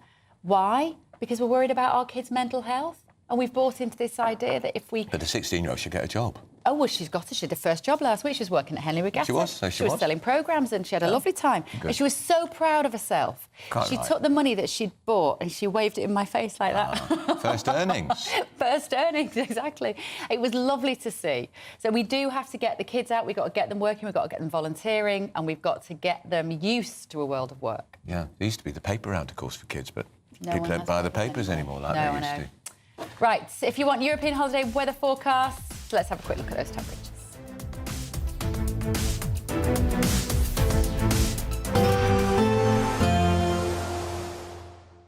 I forecast a perfect holiday in the sun.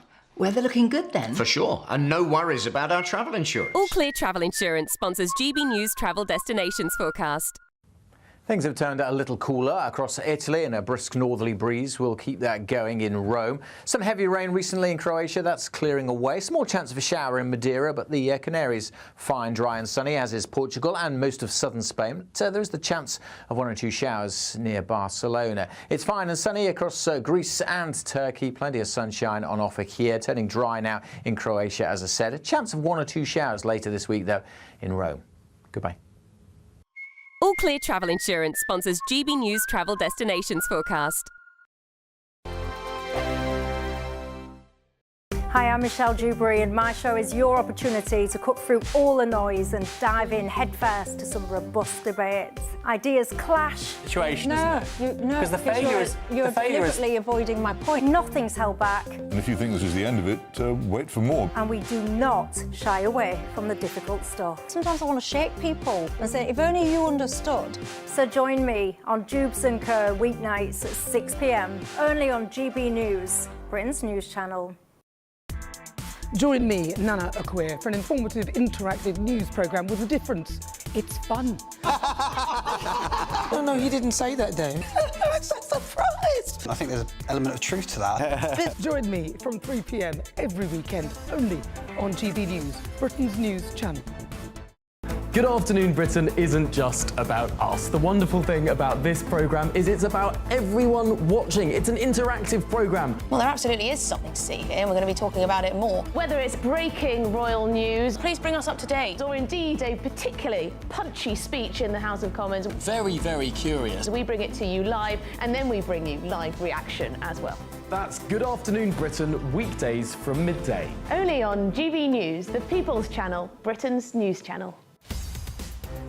In the GB Newsroom, we bring you the news as it happens. With our team of dedicated journalists across the UK, we're ready to keep you up to date with what's happening every half an hour, every single day.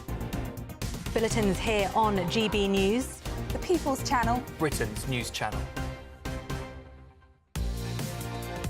Mornings don't have to be tiresome, especially if you have the right company. Wake up to news as it happens, opinion and debate, and of course, a little bit of entertainment too. Because when the kettle's on, we're on. That's Breakfast on GB News, a show worth waking up for. Every morning from 6 a.m. Only on the People's Channel, Britain's news channel. We'll spread the news, you spread the word. From the school run to the home run, watch a new show for all of Britain. He can say whatever he wants. A straight-talking show where all voices are heard. And, you know, when are we going to stop talking about smashing the gangs and actually do it? With the stories that matter from every part of our country. There's a bit of a crash landing there for your Chancellor. Bold, fearless and standing up for you. That's me, Martin Daubney, 3 p.m. till 6 p.m, weekdays, here only on GB News. The People's Channel, Britain's news channel. At GB News, we love to hear from you, our loyal community. So drop us a line at gbnews.com/yoursay. There you can talk to each other and also to the presenters live on air. gbnews.com/yoursay, because GB News is your channel, Britain's news channel.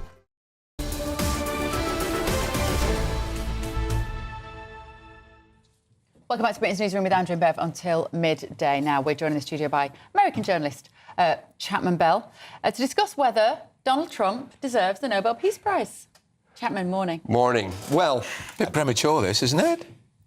Well, this is the second time he's been nominated this year, with Pakistan doing it earlier this year for diffusing the confrontation there. You know, it's something he's talked a lot about. I mean, he's always been very vocal about dropping hints to the Nobel Peace Prize.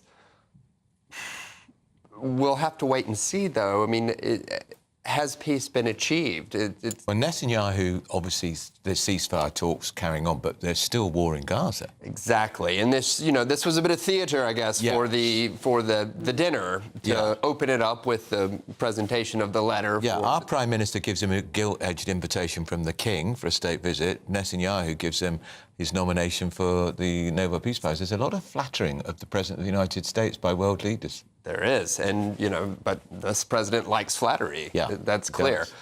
And, the focus was a lot on the ceasefire in Gaza, but there's still a lot to be done with that in the sense that they continuously bring up the topic of moving and displacing Palestinians from the Gaza Strip. Now, Trump says he has neighboring countries who are willing to help, but that is not sat well with people in Gaza. And Netanyahu last night said, if people want to stay, they can stay, but we're trying to give people a better future. But that is going to be a sticking point, I think, for any peace talks, displacing people for the sake of peace. I was talking to a couple of Iranians at the weekend, and they were delighted that Netanyahu was bombing their country because they said it's been so miserable under the mullahs and they want that change of regime, and they believe that once they are gone, peace will ensure in the Middle East because you will not have a regime that is funding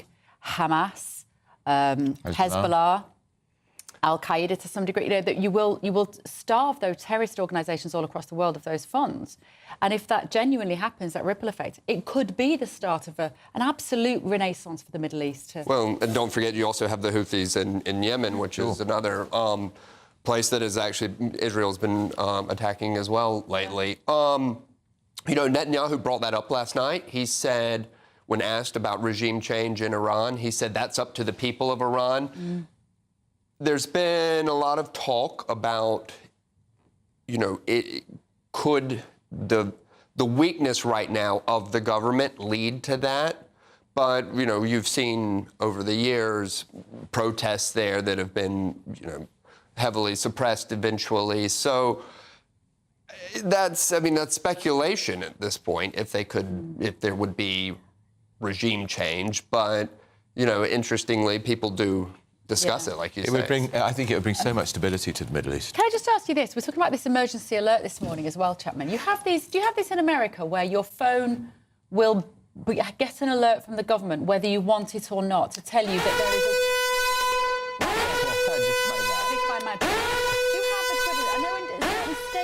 They do. In fact, when I'm even my British phone, when I'm visiting, I'll get Amber Alerts, which is when a child is missing. Yeah. Oh, right. They also have, the TVs all have the alerts as well. And you would sign up to that? Can you opt in and out? I need to check on that, actually. That's a good question. I mean, I do unknowingly get alerts, but it's always been like the Amber Alerts, which is for missing children, which is interesting that it's on a British phone when I'm in a state, that it puts this notification out. But I don't know. What are your thoughts on it? Well, we've been discussing it all morning. Our viewers absolutely hate it, but that's because they are very switched on and they know that it's about greater control. A lot of people are going to turn their phone off to avoid the alert. But you can't avoid the weather. Here it is.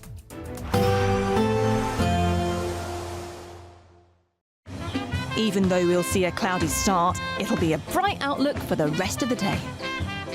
Boxed Solar, sponsors of weather on GB News. Morning. Welcome to your latest weather update from the Met Office here on GB News. A fine summer's day out there for the vast majority. Temperatures close to average, feeling a bit warmer than yesterday. It's going to get hotter as the week progresses. We've seen a few lively showers through the night, still one or two showers getting into parts of East Anglia, and it is clouding over now for Northern Ireland. Outbreaks of drizzly rain are possible in the west of Northern Ireland and the far west of Scotland by this afternoon, but most areas dry, fine. Plenty of July sunshine, lifting the temperatures to around about the average, high teens, low 20s. Feeling warmer in the southeast, 25 likely here, and certainly a bit warmer than yesterday because the breeze isn't as strong. As we go through the afternoon, as I said, this cloud will thicken up in western Scotland, a bit of drizzly rain coming into the Highlands and the Western Isles, much of the east coast and through the central belt and the south of Scotland staying fine with some sunshine. Clouding over across Northern Ireland, some drizzly rain here and there, especially along the north coast. Most of England and Wales staying fine. A few showers this morning across East Anglia, they're long gone by this afternoon. Still a little bit of a breeze, be quite noticeable on the North Norfolk coast there, but even that should be easing. Light winds then for many overnight and fairly clear skies. A bit more cloud just pushing south over northern England into North Wales, maybe providing the odd shower here and there. And it stays a bit damp across the Highlands and the west coast of Scotland, but most areas dry. Temperatures in towns and cities holding up about 12 to 14 degrees. Wednesday's a warmer day. A bit more cloud for the likes of northern England and Wales, certainly to begin with, and we'll see this cloudier zone spreading down to the Midlands. It might produce one or two showers here and there, but again, most places dry. The main exception will be western Scotland, where we'll keep thicker cloud, rain and drizzle, misty, murky conditions over the hills and a bit of a breeze. But elsewhere, the wind's light, many places seeing some sunshine. Temperatures a little higher tomorrow. It's going to get hotter still through the rest of this week. Bye for now. Expect a warm front, moving from the kitchen right through to the rest of the house. Boxed boilers, sponsors of weather on GB News. We're kick-starting summer with your chance to win our biggest cash prize to date, as there's an incredible £54,321 in tax-free cash to be won. What would you spend it on? A brand new car, the holiday of a lifetime, or just sit back, relax and remove some of those day-to-day financial stresses? For another chance to win, text cash to 63225. One entry costs £2.50 plus one standard network rate message, or text bonus to 63225. 5 entries cost £5 plus one standard network rate message. Go to gbnews.com/win. Entries start at £2.50. Call 0903 686 3232. Calls cost £2.50 plus your network access charge. Or post your name and number to GB14 PO Box 8690 Derby DE1 9TT. UK only. Entrance must be 18 or over. Lines close at 4 p.m. on the 1st of August. Please check the closing time if listening or watching on demand. Good luck. Hi, I'm Michelle Dewberry, and my show is your opportunity to cut through all the noise and dive in headfirst to some robust debates. Ideas clash. Situation, no, isn't it? No, because the failure is you're deliberately avoiding my point. Nothing's held back. And if you think this is the end of it, wait for more. And we do not shy away from the difficult stuff. Sometimes I want to shake people and say, if only you understood. So join me on Jubes & Co. weeknights at 6 p.m. only on GB News, Britain's news channel. Good Afternoon Britain isn't just about us. The wonderful thing about this programme is it's about everyone watching. It's an interactive programme. Well, there absolutely is something to see here, and we're going to be talking about it more. Whether it's breaking royal news, please bring us up to date, or indeed a particularly punchy speech in the House of Commons. Very, very curious. We bring it to you live, and then we bring you live reaction as well. That's Good Afternoon Britain, weekdays from midday. Only on GB News, the People's Channel, Britain's news channel. In the GB Newsroom, we bring you the news as it happens. With our team of dedicated journalists across the UK. We're ready to keep you up to date with what's happening every half an hour, every single day. Bulletins here on GB News, the People's Channel, Britain's news channel. Westminster, the ultimate clique. And you're fighting like rats in a sack. But here on the Camilla Tominey Show, we ask the questions the establishment media is too scared to ask. OK, let me ask you a straight question, because I know you're a straight-talking politician. Whether it's net zero, illegal immigration or law and order, nothing is off limits. You had the power then. Yeah, as I and now you've lost it. That's the Camilla Tominey Show, a politics show that's fearless. But no, let me finish my question if you don't mind, because it is my show. Sundays at 9:30, only on GB News, the People's Channel, Britain's news channel.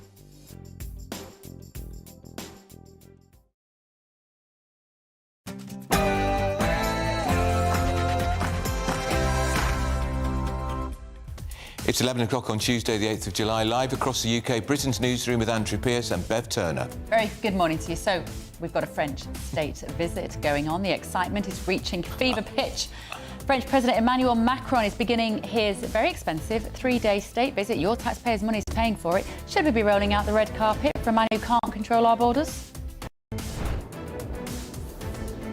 Very shortly, President Macron will touch down on British soil at RAF Northolt to be formally greeted by the Prince and Princess of Wales on behalf of the King. We'll be bringing you that live.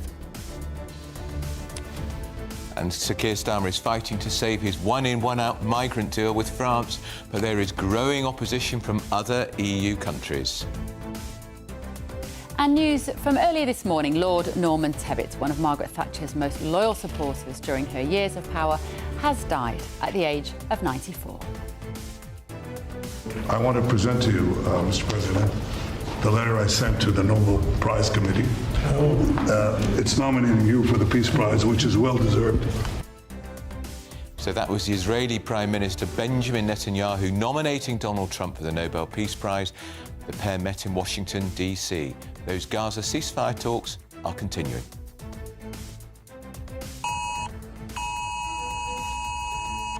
This is a really important exercise for the country. It's part of our national preparedness for emergencies, part of our defences, part of our resilience, a really important communication tool between the government and the public. Give me strength. That was Pat McFadden there talking about the emergency alert test. Your phone is going to warn you of, quote, dangers to life, whatever they might be, with sirens and vibrations on September the 7th. I suggest you turn your phone off.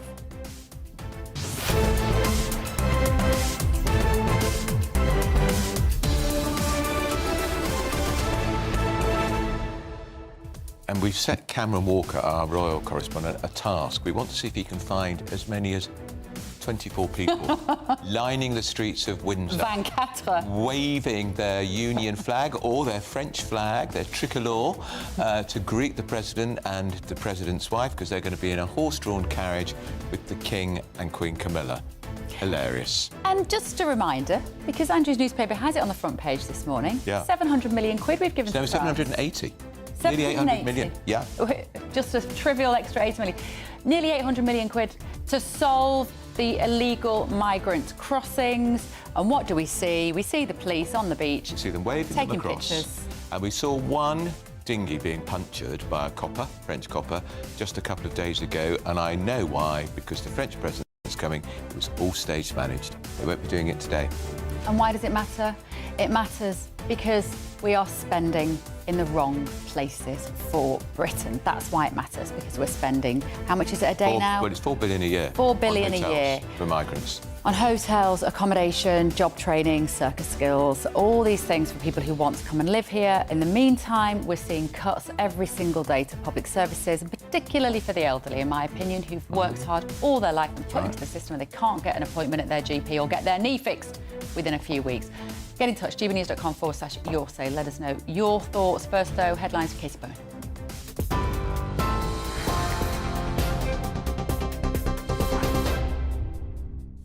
Bev, Andrew, thank you and good morning. Your headlines at 3 minutes past 11. Former Conservative Party chairman and cabinet minister under Margaret Thatcher, Norman Tebbit, has died at the age of 94. Lord Tebbit, who was a former pilot, died peacefully yesterday evening. He was first elected as a Conservative MP for Epping in 1970 before entering the House of Lords in 1992. Lord Tebbit and his wife were both nearly killed in the IRA bombing of the Grand Hotel in Brighton in 1984, injuries which left his wife paralysed for the rest of her life. Conservative Party leader Kemi Badenoch has described Lord Tebbit as an icon in British politics, with Reform UK leader Nigel Farage adding he was a great man. In a statement, Lord Tebbit's son William said that the family asked for their privacy to be respected at this time and that a further statement regarding funeral arrangements will be made in due course.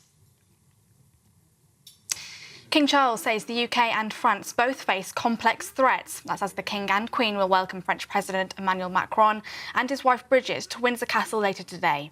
It's the first UK state visit by a French president since 2008.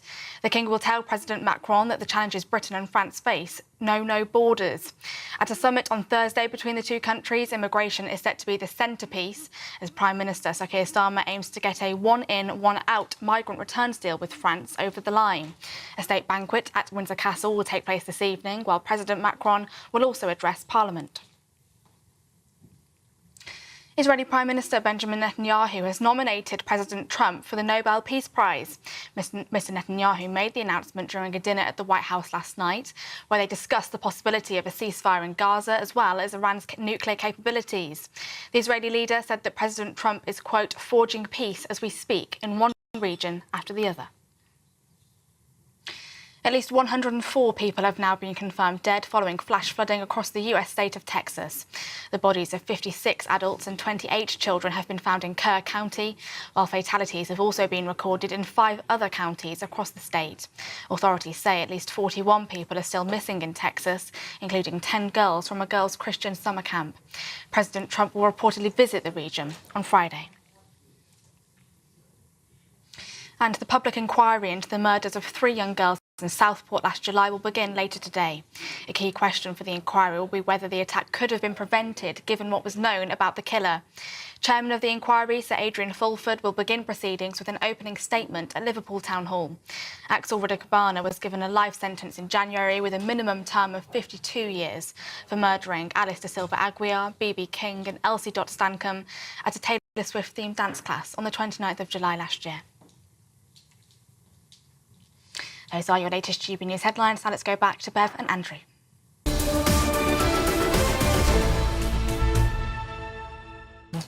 Welcome back to Britain's Newsroom, live on GB News with Bev and Andrew. Now, King Charles is going to tell Emmanuel Macron that challenges between the UK and France know no borders. Do you think we should be rolling out the red carpet for Emmanuel Macron? I don't think we should. We can talk to the parliamentary and constitutional historian Daniel Britton. We have to do this because France is an enormously important ally. A very important ally.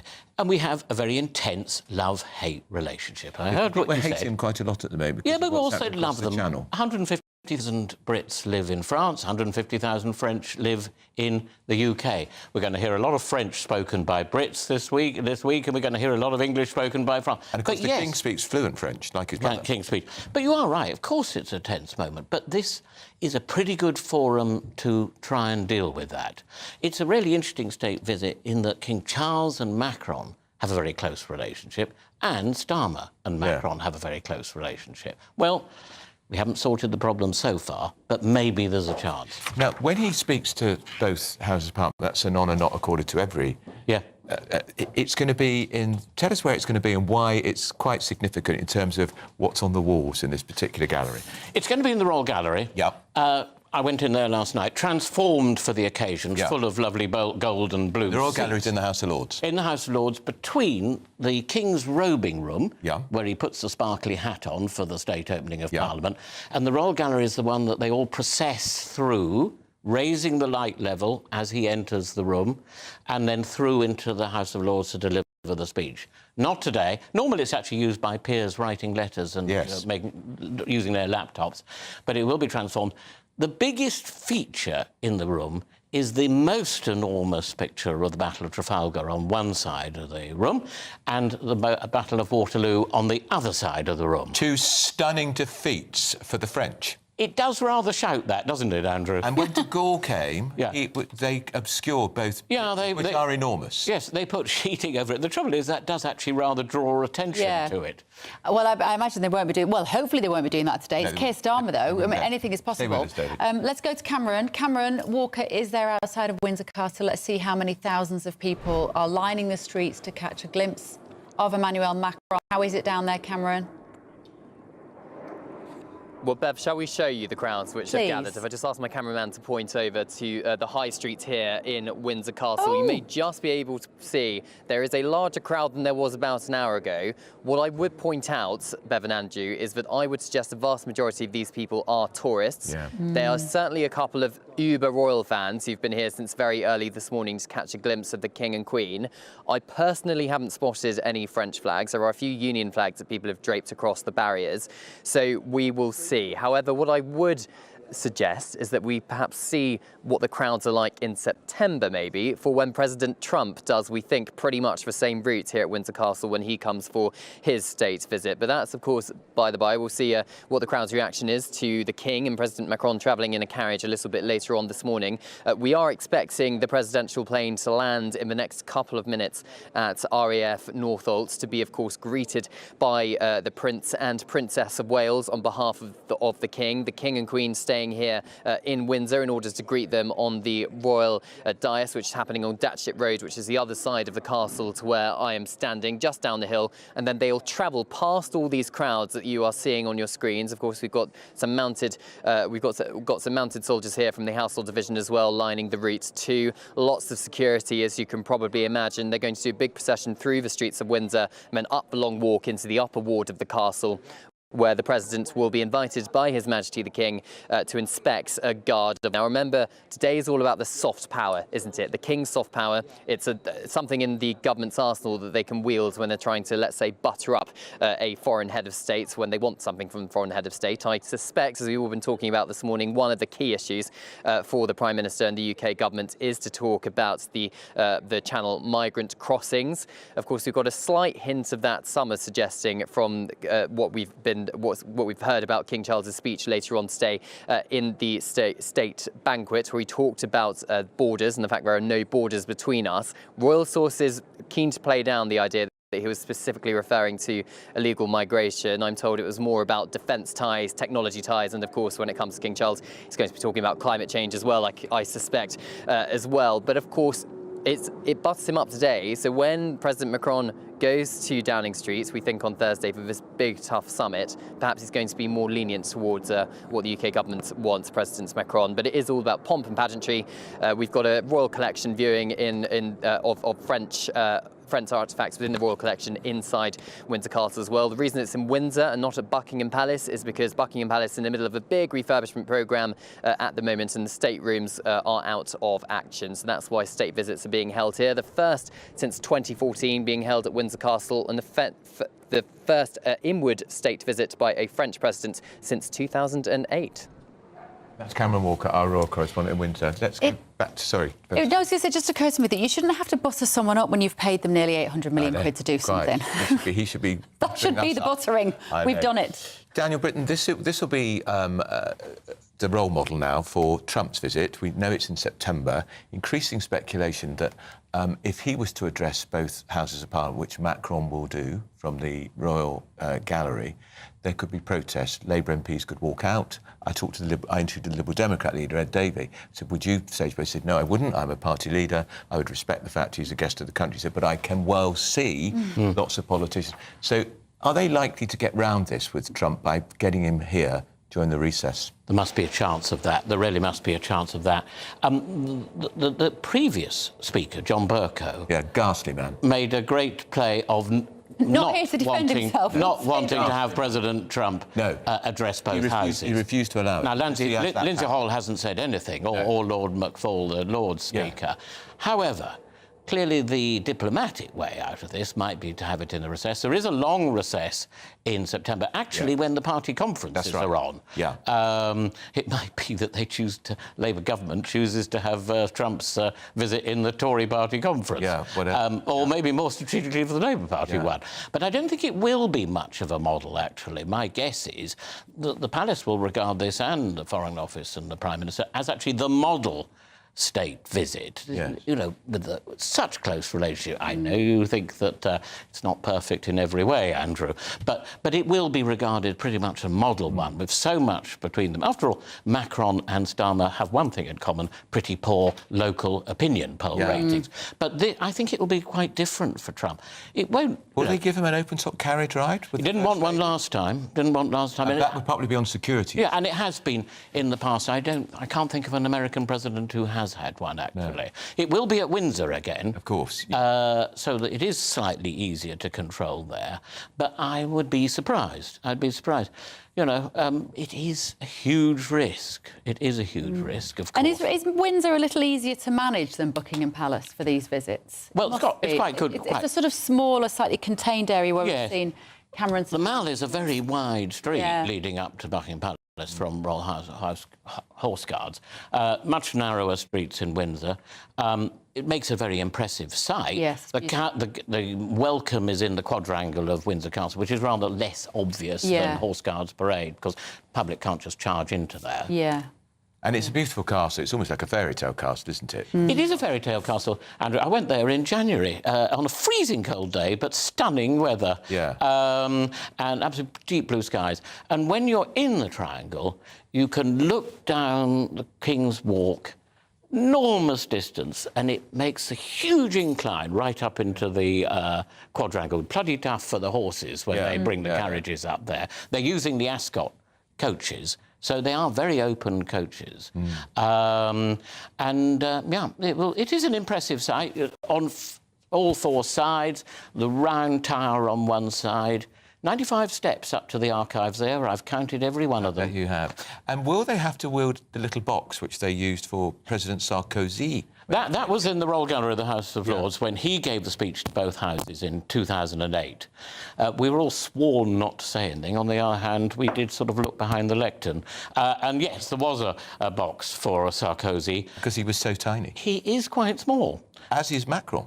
But more tall than Sarkozy. So I think he's managing to do with that. They're quite similar heights, aren't they? Starmer and Macron. Because Starmer's not very tall either. He's 5'8". No. And he'll be met there by... Sarkozy always had those Cuban heels. He did. He'll be met at the Palace of Westminster by the King's representative, the Lord Great Chamberlain, Lord Carrington, together with Black Rod, the Sergeant-at-Arms. This is Black Rod's last day in office before she retires, the first Black Rod. She used to do the admin at Wimbledon. She did? Run that. Very interesting. What's her real name? Black Rod's real Sarah name? Clark. Yeah. Sarah. Nice woman. Yeah. And there'll be a new Black Rod, and it's a man. They're going back to a general this time. They're going back to a general. Yeah. I think this is a very equal visit between the monarchy president side of it, the personal side of it, that is going to be laid on with the trial, and then very shared interest in the environment with Macron. You mentioned Trump visit. Rather less of a shared interest in the environment with the King and President Trump. And then the state side of it, meaning the political side of it. And that is really, really important. I mean, Starmer will be trying to get a lot out of this. Yes, he needs a deal on the Channel crossing, and I don't think he's going to get one. But I do get the impression that Macron wants to help, but he's in a difficult position at home too. Our inbox, if it's anything to go by, well, there'll be nobody watching because they can't stand the idea that we're spending taxpayers' money on this, so they're turning off. Please stay with us. Don't worry, we're not going to take the whole thing. There is more going on the channel this morning. Alan says, because this visit raises so many interesting political issues, and our viewers, as usual, spot them all. Alan says, it appears our armed forces will be doing what they're best at this morning, pomp and ceremony, but they are totally hopeless at defending our borders. They're not allowed this is to. what people but this is what people will keep coming back to. Yeah. If Macron does address Parliament, then Donald Trump also has says John. Of course, Daniel, that is the precedent, of course. That's right. Most times they come here, they address Parliament. He wasn't allowed last time by the ghastly Bercow, who exercised his right as Speaker. I don't think Lindsay Hall would have a problem this time, so I'm convinced they'll get round it by doing it in recess. Well, you may be right. US presidents have traditionally spoken to Parliament in Westminster Hall. That's right. Far bigger chamber. And very, very impressive. And it is an amazing event when it happens in there. I remember the Queen giving her golden, was it golden? One of them, diamond, I think, Jubilee address there. And Cameron was watching in the front row. And at the end, thunderous applause. And very interestingly, and rather sweetly, really, Ed Miliband said to Cameron, whispered in his ear, stand up. And give her a standing ovation. Oh, yeah, right. Yeah, and did that. Typical of Cameron not to think to do that. Talking of Camerons, who does think of everything that he has to do, not our Cameron. Well, let's hear from Cameron Walker. He's seen these pictures as well from listening on the radio, Northolt. This is RAF Northolt. The French presidential jet has landed. We should remind people, of course, that he's only got 2 years left of his office to run. Cameron.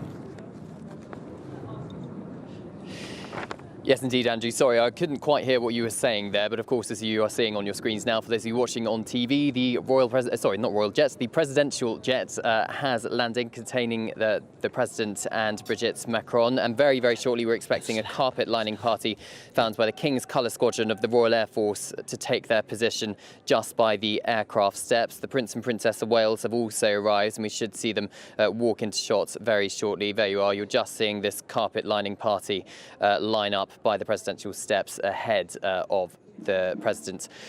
Walking down onto the tarmac at RAF Northolt. The pomp and pageantry here in Windsor already started. We've seen a group of naval ratings march with a military band past those crowds that we were talking about a little bit earlier on, Bev and Andrew, down towards Datchet Road, where this specially made royal dais has been set up, where the King and Queen will be stood ahead of the President's arrival here in Windsor. It's the start of that pomp and pageantry, as you were saying, rolling out the red carpet for the French president. We know, of course, that Prime Minister Keir Starmer is pretty keen to what he would describe as resetting the relationship with France post-Brexit.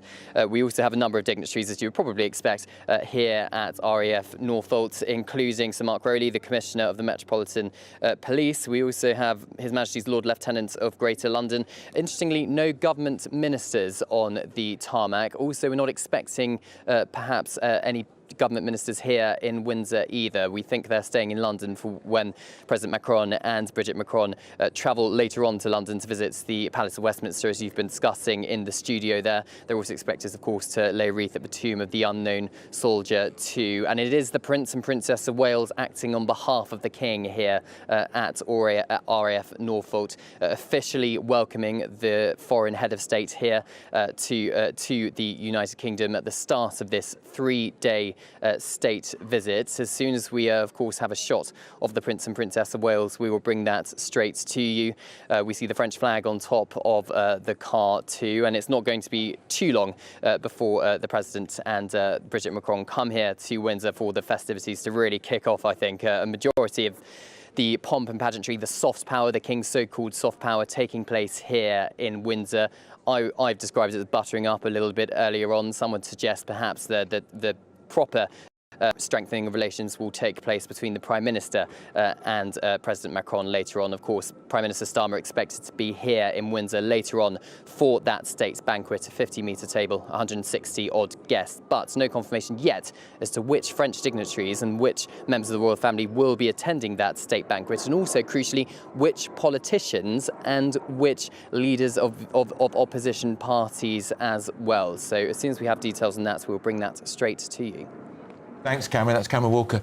Daniel's still with us. Daniel, I wonder if they're having a Barney on the plane, because we saw that extraordinary scene, what was it, in May, when his wife appeared to whack him round the chops. On the visit to Hanoi, I think. A state visit, I think, to Vietnam. Yeah. I think they'll be trying not to do that, unless that's going to be sort of built into state visit programmes from now on. I don't think there's ever been the start of a state visit quite like it. No, but maybe a little sharpener to get the state visit underway. You know, it could be a sort of constitutional part of state visit.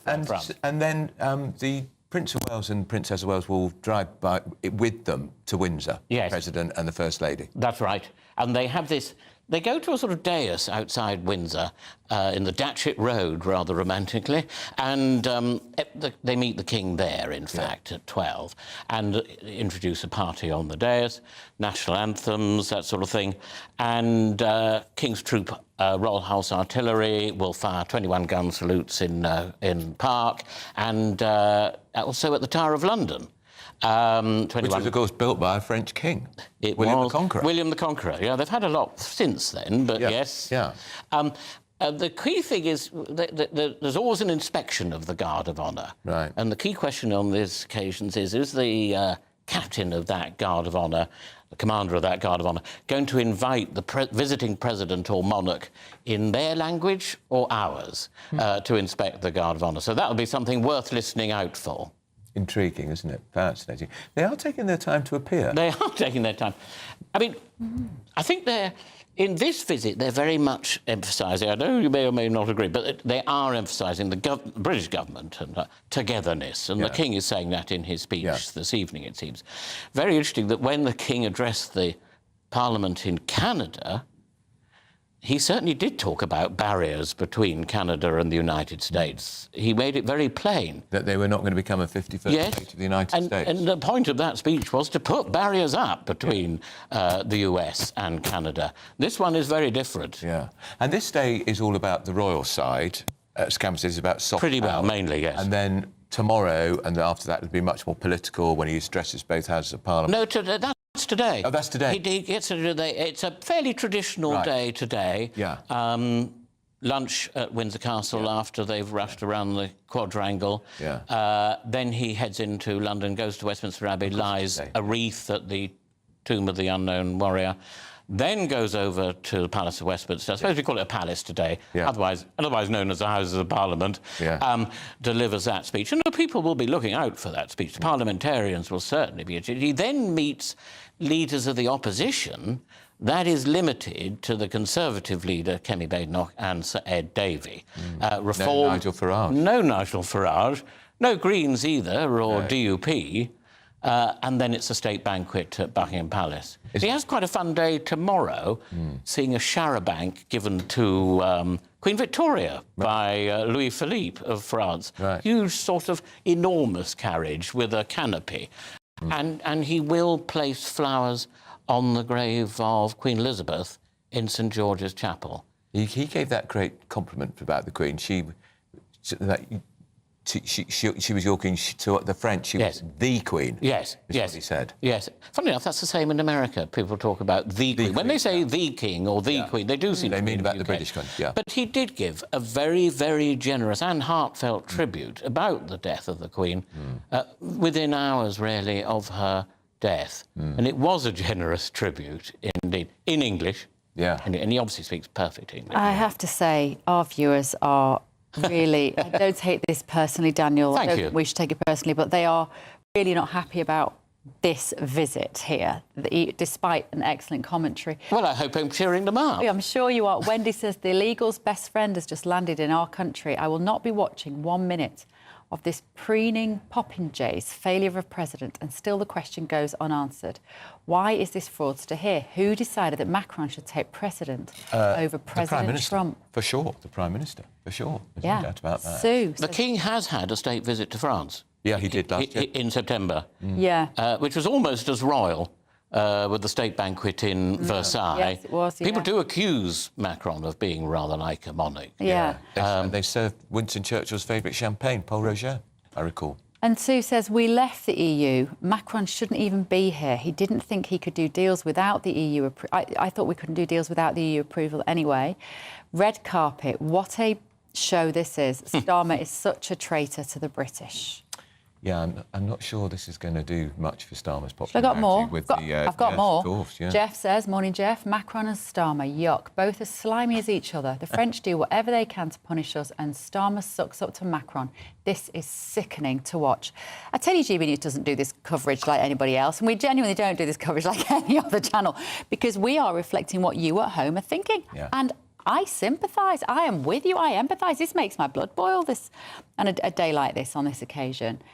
GB John has said, let's see Brigitte Macron slap him in the face again as they come off the plane. Look, they're not out at the moment. Maybe they find flying very stressful. They've only had a short hop. It's supposed to take them about 25 minutes. Daniel, do you remember when Yeltsin was coming to see John Major and he was stuck in the plane in RF Northolt for hours? Was that in Dublin? Or was it?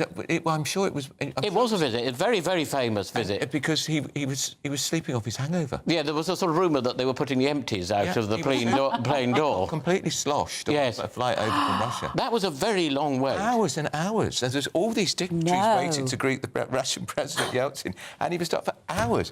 And hours. My kind of flight. It was brilliant. It was absolutely amazing. Absolutely amazing. Yeah. But this is an extraordinary long time. It really is. So here's Catherine. They've had another round. Have I read this one? The next insult to the British people. Our king welcoming a man who is enabling thousands of foreign men to invade this country. It's not a good look for King Charles. The monarchy is losing respect and support. Macron does not deserve Daniel knows this better than anyone. He has to follow the advice of his government. He does follow the advice of his government. Does he, though? Does he, though? Because a lot of our people are saying King Charles could have turned around and said, I'm not doing this. Well, I think... No. I think that wouldn't be likely, maybe. But what is quite interesting, he is quite an active monarch in the way that Queen Elizabeth wasn't. And I think he does like pushing boundaries and things. I mean, right after he became king, there was a COP meeting. Prince and Princess of Wales have arrived. Oh, she looks beautiful. Let's bring in Cameron. Cameron. Hi, Bev and Andrew. Yes, the Princess of Wales there, wearing if you want to know, wearing a Christian Dior hat by Jess Collette, and also earrings which used to belong to Diana, Princess of Wales. I'm also told that she's wearing a pearl necklace from Her Late Majesty the Queen's collection, Queen Elizabeth II, and a Christian Dior jacket, of course, the 30 Montagne Rose Devant bar jacket, if you want to know, of course, the French collection there. But this is pomp and pageantry in action, the future King and Queen of the United Kingdom greeting the French President on behalf of His Majesty the King. As you've been saying, it is taking a little bit of a while for the President and Brigitte Macron to exit the plane. The Prince and Princess of Wales have been at RAF Norfolk for a number of minutes now, so it wasn't as if we were waiting on the arrival of the Prince and Princess of Wales. I believe the Prince of Wales there is just speaking to the ambassador of the French Republic, who is expected to be the first to greet the President and Mrs. Macron at the foot of the aircraft steps. We're also expecting the following people to greet the President and Mrs. Macron. Just to the left of your screens there, you see Sir Kenneth Olisa, who's His Majesty's Lord Lieutenant of Greater London. The lady to his left is the special representative for David Lammy, the Foreign Secretary. David Lammy, we believe, is still in London and will meet President Macron a little bit later on afternoon. Sir Mark Rowley, the Metropolitan Police Commissioner, also there on the tarmac ahead of President Macron's arrival here at RAF Norfolk. There's also, of course, a British suite specially attached to the President and the First Lady of France while they're here in the United Kingdom for the next 3 days, as well as His Majesty's Ambassador at Paris as well, Dame Mena Rawlings. And the President is just, we believe, exiting the aircraft now. There we go, the President Macron there and First Lady Brigitte Macron greeting the Prince and Princess of Wales on the tarmac of RAF Norfolk in West London, as well as meeting the Ambassador of the French Republic and Sir Kenneth Olisa, His Majesty's Lord Lieutenant of Greater London. It's expected to be a relatively short ceremony here on the tarmac of RAF Norfolk before the Prince and Princess of Wales invite the President of France and the First Lady to enter their motorcade, and then they'll all drive together in convoy here to Windsor, which shouldn't be too far away, I reckon around half an hour or so, to get here to the centre of Windsor. And I must just say, as the President, you may be able to hear on my microphone here, as the President exited the plane, the bands, one of the bands here, the military bands at my position in Windsor, has struck up the opening number of Wicked, the musical, which is a slightly ironic piece of music to play as the President of France steps foot on British soil at the start of his French state visits, but there you go.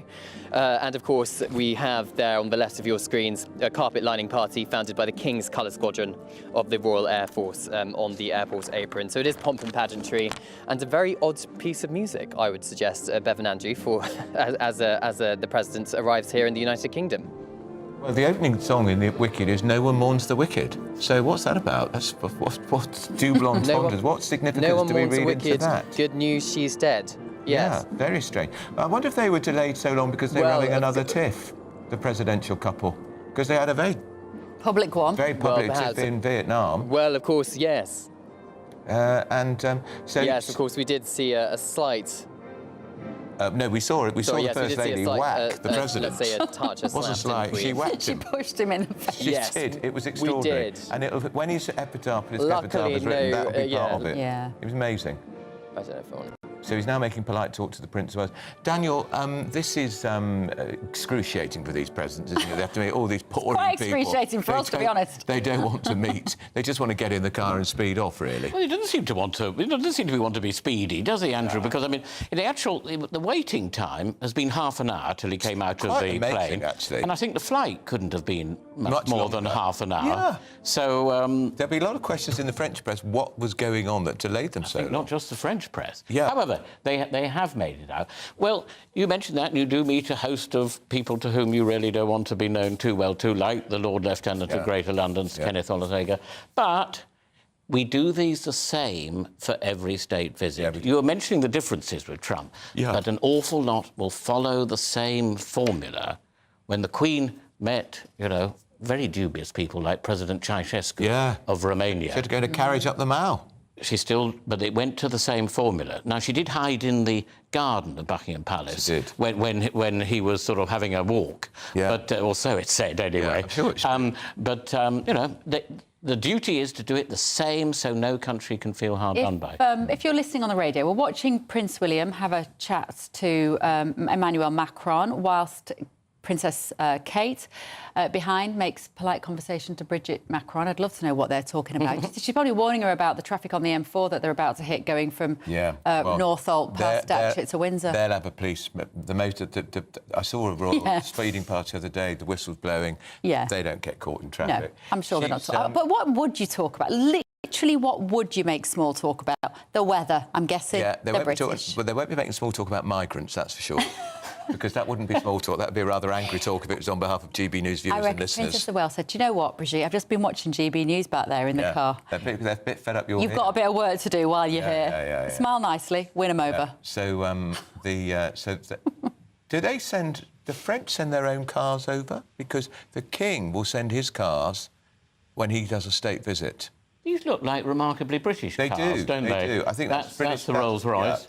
In fact, one of our viewers pointed that out, actually, just earlier. Somebody said about the fact that why are we giving him the royal cars? Why didn't they get them to call an Uber? And somebody suggested he should have come over on a dinghy if he was that bothered about the climate rather than flying over on his little plane. So they've now maybe a Fiat 500. Maybe. Yeah, exactly. But they're now on their way very firmly to RAF, to to Windsor Castle, where they'll meet the King. And look at the size of that entourage. Blimey hell. That's 14, I've counted. That is a big entourage. But I suppose, Dan, you've got a head of state and a future king. Security's going to be pretty... It's a lot on parade. Yeah. It's a lot on parade. And just think, it's all in the open in Windsor. I suspect there'll be a very large number of helicopters hovering in overhead. the sky. Yeah. And at the back of these coaches, you know, that you get from the Royal Mews, you have all the people dressed in beautiful state uniforms, etc. But one of them has all the gear for intercepting bombs and everything like that. Dressed exactly like one of the royal coachmen. Yeah. But that one, often you see a little aerial poking out. Right. That's the one... That's the giveaway. Yeah, that's the one who really is key. Really interesting, Daniel. OK, we'll bring you the latest down, and there's much to talk about here on Britain's Newsroom on GB News. Did you say there's not much to talk about? Hi there and welcome to the latest update from the Met Office for GB News. It's a fine day for most of us with plenty of warm, sunny spells, but cloudier weather will roll into the northwest. Some rain, mostly for Western Scotland and Northern Ireland because of this frontal system toppling in over the top of an area of high pressure which is extending, and that high pressure bringing plenty of fine weather now that low pressure that was responsible for some lively weather through the weekend is moving to the east. Still a brisk breeze running down the North Sea, still the chance of some patchy cloud, perhaps even the odd shower into East Anglia, but mainly early afternoon. Otherwise, all of that weather clears up nicely. Plenty of warm, sunny spells with temperatures into the low to mid-20s. Now, for Western Scotland and Northern Ireland, the cloud thickens through the afternoon, and we'll see some showers moving through by the evening, perhaps even the odd heavy downpour for the Western Isles at this point. But towards central and eastern and southern Scotland, plenty of warm, sunny spells hanging on. Northern Ireland, cloudier skies as well, rain lurking just to the northwest. And for West Wales, parts of Cornwall, some areas of clouds start to move in. But for the rest of England and Wales, plenty of fine weather as we end the day, and we keep clear skies by and large, particularly across central and eastern parts of the UK overnight. Cloudier towards the north and the west, and we've got those outbreaks of rain moving into western and central Scotland. Some patchy rain for Northern Ireland, northwest England as well. Where we've got the cloud, it's going to be a mild night, 14 or 15 Celsius. Perhaps a little cool towards the southeast as we start off Wednesday under those clear skies, but plenty of sunshine, so temperatures rising quickly through the morning. And another fine day is expected across much of England and Wales. I think cloudier conditions for many compared with Tuesday, but even that cloud will disappear into the afternoon. We'll keep some light rain in the far north and northwest, but it is warming up everywhere. 5 hosts, 5 opinions, 5 fearless debates, 5 unfiltered takes on the day's news. 5 reasons not to be anywhere else on Saturday night.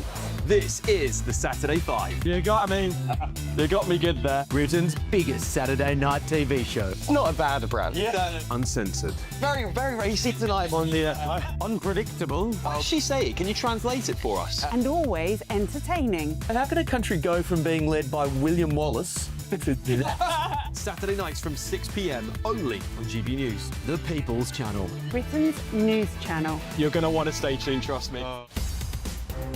In the GB Newsroom, we bring you the news as it happens. With our team of dedicated journalists across the UK, we're ready to keep you up to date with what's happening every half an hour, every single day. Bulletins here on GB News, the People's Channel, Britain's news channel.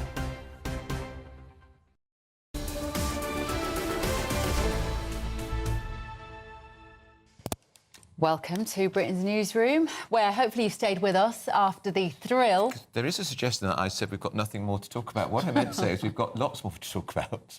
Especially that. Don't panic, there's nothing to be afraid of. It's a warning that the French president is here. That's what it is, with with the First Lady. And we still don't know what was going on in that plane that kept them off the tarmac for half an hour. The reason we're doing the alert is because there's another one of those announcements in the paper today that in September the government are going to do what they did last year, where they put an alert in your phone, whether you like it or not, to tell you, be afraid, be afraid. We don't quite know what you're meant to be afraid of, weather, bombs, I don't know, something they'll come up with. There's nothing to be afraid of. Relax, stay calm, turn it off. Ridiculous, isn't it? So the only way you can get round it is to turn your phone off, which we all will.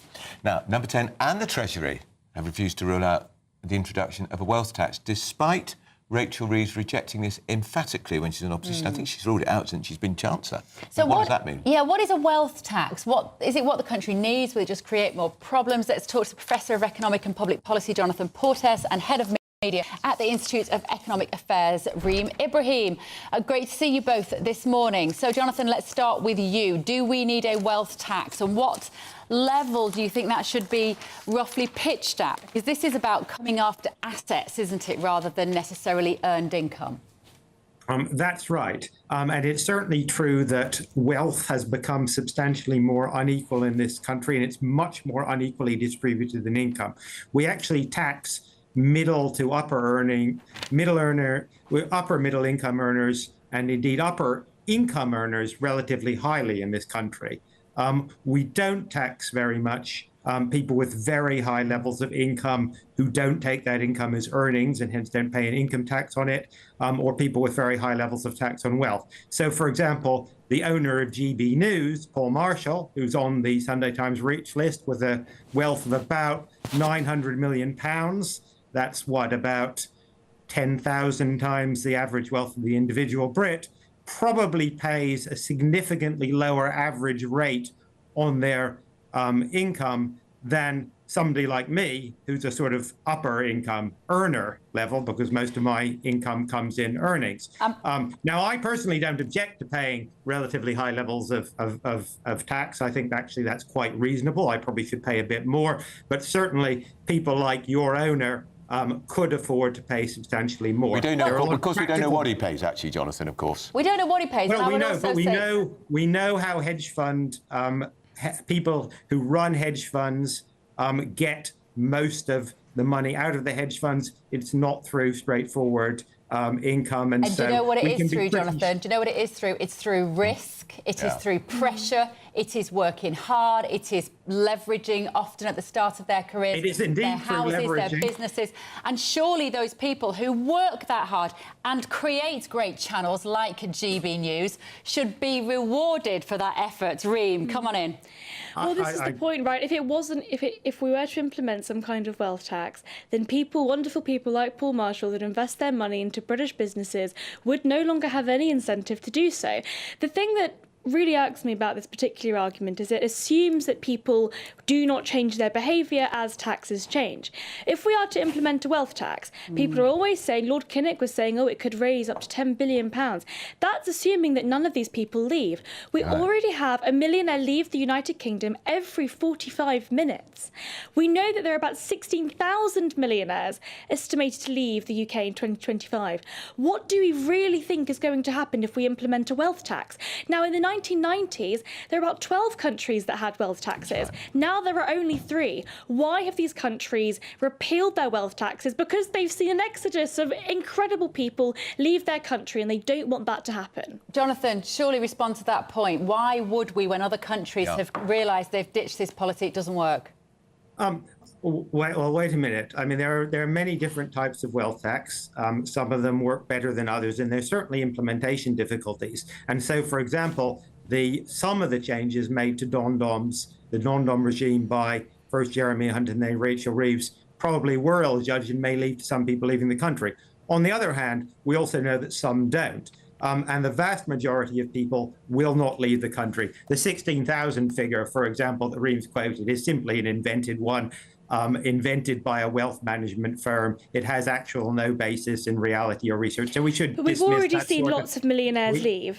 Oh, so okay, we've gone down from 16,000 to lots. That's better, at least. 16,000 Jonathan, the 16,000 was estimated in 2025. What I am saying is if you don't want to use the estimated figure, we can say up until now, we're currently in July, we've already had a huge number of millionaires leave, 1 every 45 minutes. If you don't want to use the estimated figure, that's fine, but you cannot deny that many millionaires have left the UK. I think we can say that the 45-minute claim has exactly the same basis as Tony Blair's claim about Saddam Hussein's chemical weapons. So let's leave. We'll see. We will start to see it, Jonathan. We'll see it in the tax tape. Aside. And so, for example, do we think that Paul Marshall, your owner, who, as I said, is you're obsessed by him? So, do you think that he would leave the country? Do you think has so little attachment to this country and to? Jonathan, I don't know why you want to make it personal, but this is the fundamental. Wait, can I speak for a minute? Well, you have gone on about Paul Marshall a lot, and he's not here to speak for himself. Well, wait a minute. No, he's bought this entire channel so that he can speak for himself and speak on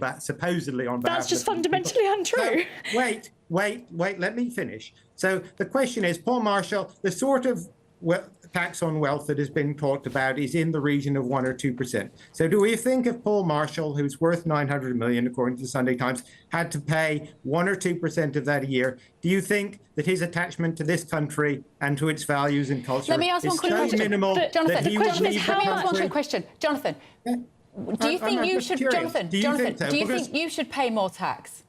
Yes, I've said that many times. You should pay more tax. I have no problem saying that I should pay more tax, and I have no problem saying that if I had to pay 1 or 2% tax on my wealth or 1 or 2% tax more on my income every year to fund decent quality public services, that I would not leave the country. I would continue working. Can I just add very quickly? Now, I agree. We can't, Reem. I'm so sorry.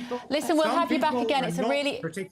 We would love to have you back again. It's a really interesting conversation, and no doubt this is a topic which is not going away. Don't go anywhere. Can European I just say, weather. Sunday Times, you can't. We got to go. You don't even know if that's accurate. You're looking happy. Well, the forecast looks good. So you've sorted the travel insurance then? All Clear Travel Insurance sponsors GB News Travel Destinations forecast. Things have turned a little cooler across Italy, and a brisk northerly breeze will keep that going in Rome. Some heavy rain recently in Croatia, that's clearing away. Small chance of a shower in Madeira, but the Canaries fine, dry and sunny, as is Portugal and most of southern Spain. So there is the chance of 1 or 2 showers near Barcelona. It's fine and sunny across Greece and Turkey. Plenty of sunshine on offer here. Turning dry now in Croatia, as I said. A chance of 1 or 2 showers later this week, though, in Rome. Goodbye. All Clear Travel Insurance sponsors GB News travel destinations forecast. Welcome back to Britain's Newsroom with Andrew and Beth. Hello everyone, Patrick Christie's here. I'm Michelle Dewberry. Britain's News Channel. News Channel. Access the stories that matter to you. Take the GB News family with you on any device. And as long as you have an internet connection, tune in to GB News anywhere on the planet or beyond. GB News, the People's Channel, Britain's news channel. At GB News, we love to hear from you, our loyal community. So drop us a line at gbnews.com/yoursay. There you can talk to each other and also to the presenters live on air. gbnews.com/yoursay, because GB News is your channel, Britain's news channel. Hi, I'm Michelle Dewberry, and my show is your opportunity to cut through all the noise and dive in headfirst to some robust debates. Ideas clash. Situation, No, Because the failure is... You're the failure is... deliberately avoiding my point. Nothing's held back. And if you think this is the end of it, wait for more. And we do not shy away from the difficult stuff. Sometimes I want to shake people and say, if only you understood. So join me on Jubes & Co. weeknights at 6 p.m, only on GB News, Britain's news channel.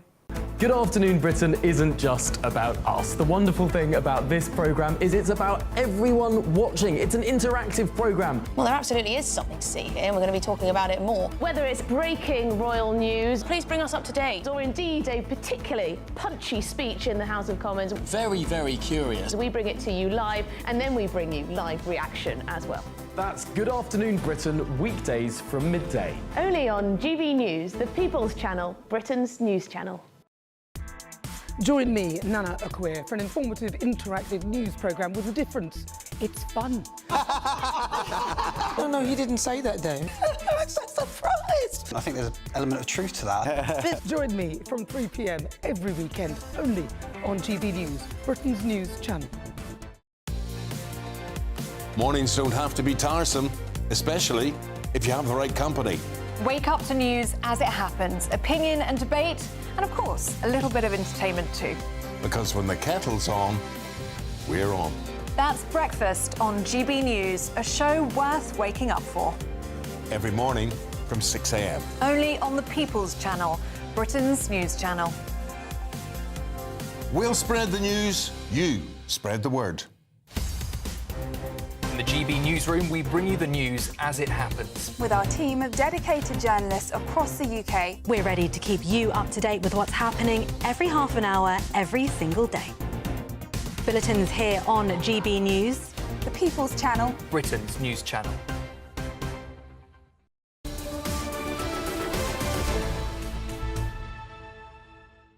So Norman Tebbit has died at the age of 94. I'm talking now to Sir Conor Burns, who was very close to Margaret Thatcher. Conor, how important was Norman Tebbit to Margaret Thatcher and the Thatcherite revolution of the 1980s? Norman Tebbit was pivotal to Margaret Thatcher's success. He was a Thatcherite in many ways before Margaret Thatcher was a Thatcherite. He was a part of a small group of Conservative MPs under the Heath administration who were pointing out that this appeasement of socialism by a Conservative government was doomed to failure. He was a sort of almost a John the Baptist to Margaret Thatcher's Messiah, and he crucially translated her philosophy in ways that the public could understand. I was listening to the last interview you did. Norman would have asked that bloke, "You're happy to pay a little more tax. How much extra tax have you paid? You could write a cheque to the Exchequer." He would have swatted away little pygmies like that in a way that the public could resonate with. Yeah. Mrs T, he also was one of those MPs, Conor, who could tell the lady, "I don't agree with you." Absolutely. And she listened to him and she trusted him because she knew he was loyal. And right towards the end of her life and in his twilight, I think they both reflected that had she listened to him in November 1990, she might have remained Prime Minister. Yeah. Because he counselled against this nonsense of seeing the cabinet individually. He said, get them all round the table. And I'll do a little Norman impersonation. Start with the strongest. Ask them, are you with me? And I fancy by the time you got to number 18 or 19, who were a little wobbly, they would have come into line behind her. And I think she could have remained Prime Minister if Norman Tevitt had been listened to back then. Connor, thank you so much. So Connor Burns, an apologist, Jonathan Paul says, who he called a pygmy. But we like that kind of straight talking here on Britain's Newsroom. Emily and Tom are here. We'll see you tomorrow morning at 9:30. Do stay with us throughout the afternoon because it's pomp, it's pageantry. Yes, it's the President of France visiting Windsor for a royal reception.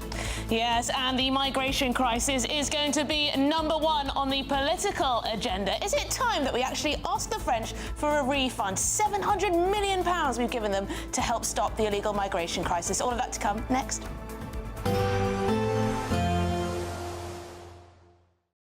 Expect a warm front, moving from the kitchen right through to the rest of the house. Boxed Boilers, sponsors of weather on GB News. Morning, welcome to your latest weather update from the Met Office here on GB News. A fine summer's day out there for the vast majority. Temperatures close to average, feeling a bit warmer than yesterday. It's going to get hotter as the week progresses. We've seen a few lively showers through the night, still 1 or 2 showers getting into parts of East Anglia, and it is clouding over now for Northern Ireland. Outbreaks of drizzly rain are possible in the west of Northern Ireland and the far west of Scotland by this afternoon, but most areas dry, fine. Plenty of July sunshine, lifting the temperatures to around about the average, high teens, low 20s. Feeling warmer in the southeast, 25 likely here, and certainly a bit warmer than yesterday because the breeze isn't as strong. As we go through the afternoon, as I said, this cloud will thicken up in western Scotland, bit of drizzly rain coming into the Highlands and the Western Isles, much of the east coast and through the central belt and the south of Scotland, staying fine with some sunshine. Clouding over across Northern Ireland, some drizzly rain here and there, especially along the north coast. Most of England and Wales staying fine. A few showers this morning across East Anglia. They're long gone by this afternoon. Still a little bit of a breeze, be quite noticeable on the North Norfolk coast there, but even that should be easing. Light winds then for many overnight and fairly clear skies. A bit more cloud just pushing south over northern England into North Wales, maybe providing the odd shower here and there. And it stays a bit damp across the Highlands and the west coast of Scotland, but most areas dry. Temperatures in towns and cities holding up about 12 to 14 degrees. Wednesday's a warmer day. A bit more cloud for the likes of Northern England and Wales, certainly to begin with, and we'll see this cloudier zone spreading down to the Midlands. It might produce 1 or 2 showers here and there, but again, most places dry. The main exception will be Western Scotland, where we'll keep thicker cloud, rain and drizzle, misty, murky conditions over the hills and a bit of a breeze. But elsewhere, the wind's light, many places seeing some sunshine. Temperatures a little higher tomorrow. It's going to get hotter still through the rest of this week. Bye for now. A positive outlook through the night will power through to a bright day ahead. Boxed Home Battery Storage, sponsors of weather on GB News. Imagine having an extra £1,000 to spend each week for an entire year. £54,321 in tax-free cash could be yours. Cash to spend however you like. £54,321 in cash could be landing in your bank account this year. For another chance to win £54,321 cash, text cash to 63225. One entry costs £2.50 plus 1 standard network rate message. Or text bonus to 63225. 5 entries cost £5 plus 1 standard network rate message. Go to gbnews.com/win. Entries start at £2.50. Call 0903 686 3232. Calls cost £2.50 plus your network access charge. Or post your name and number to GB14 PO Box 8690 Derby DE1 9TT. UK only. Entrance must be 18 or over. Lines close at 4 p.m. on the 1st of August. Please check the closing time if listening or watching on demand. From the school run to the home run, watch a new show for all of Britain. He can say whatever he wants. A straight talking show where all voices are heard. And, you know, when are we going to stop talking about smashing the gangs and actually do it? With the stories that matter from every part of our country. There's a bit of a crash landing there for your Chancellor. Bold, fearless and standing up for you. That's me, Martin Daubney, 3 p.m. till 6 p.m, weekdays, here only on GB News. The People's Channel, Britain's news channel. Westminster's full of talk, but out here, it's the real world. Am I allowed to talk now? No, that's it. This is where it matters, real people and real lives.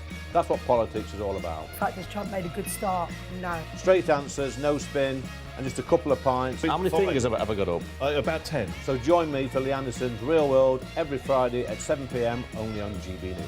The People's Channel, Britain's news channel. At GB News, we love to hear from you, our loyal community. So drop us a line at gbnews.com/yoursay. There you can talk to each other and also to the presenters live on air. gbnews.com/yoursay, because GB News is your channel, Britain's news channel. Who is he? What's he doing They there? already know who you are, though. Don't miss this special reunion. Eamon and Anne together again, only on GB News Breakfast this weekend from 6 a.m. And is that a gardening tan? No, it's a cypress tan. In the GB Newsroom, we bring you the news as it happens. With our team of dedicated journalists across the UK. We're ready to keep you up to date with what's happening every half an hour, every single day. Bulletins here on GB News. The People's Channel. Britain's news channel.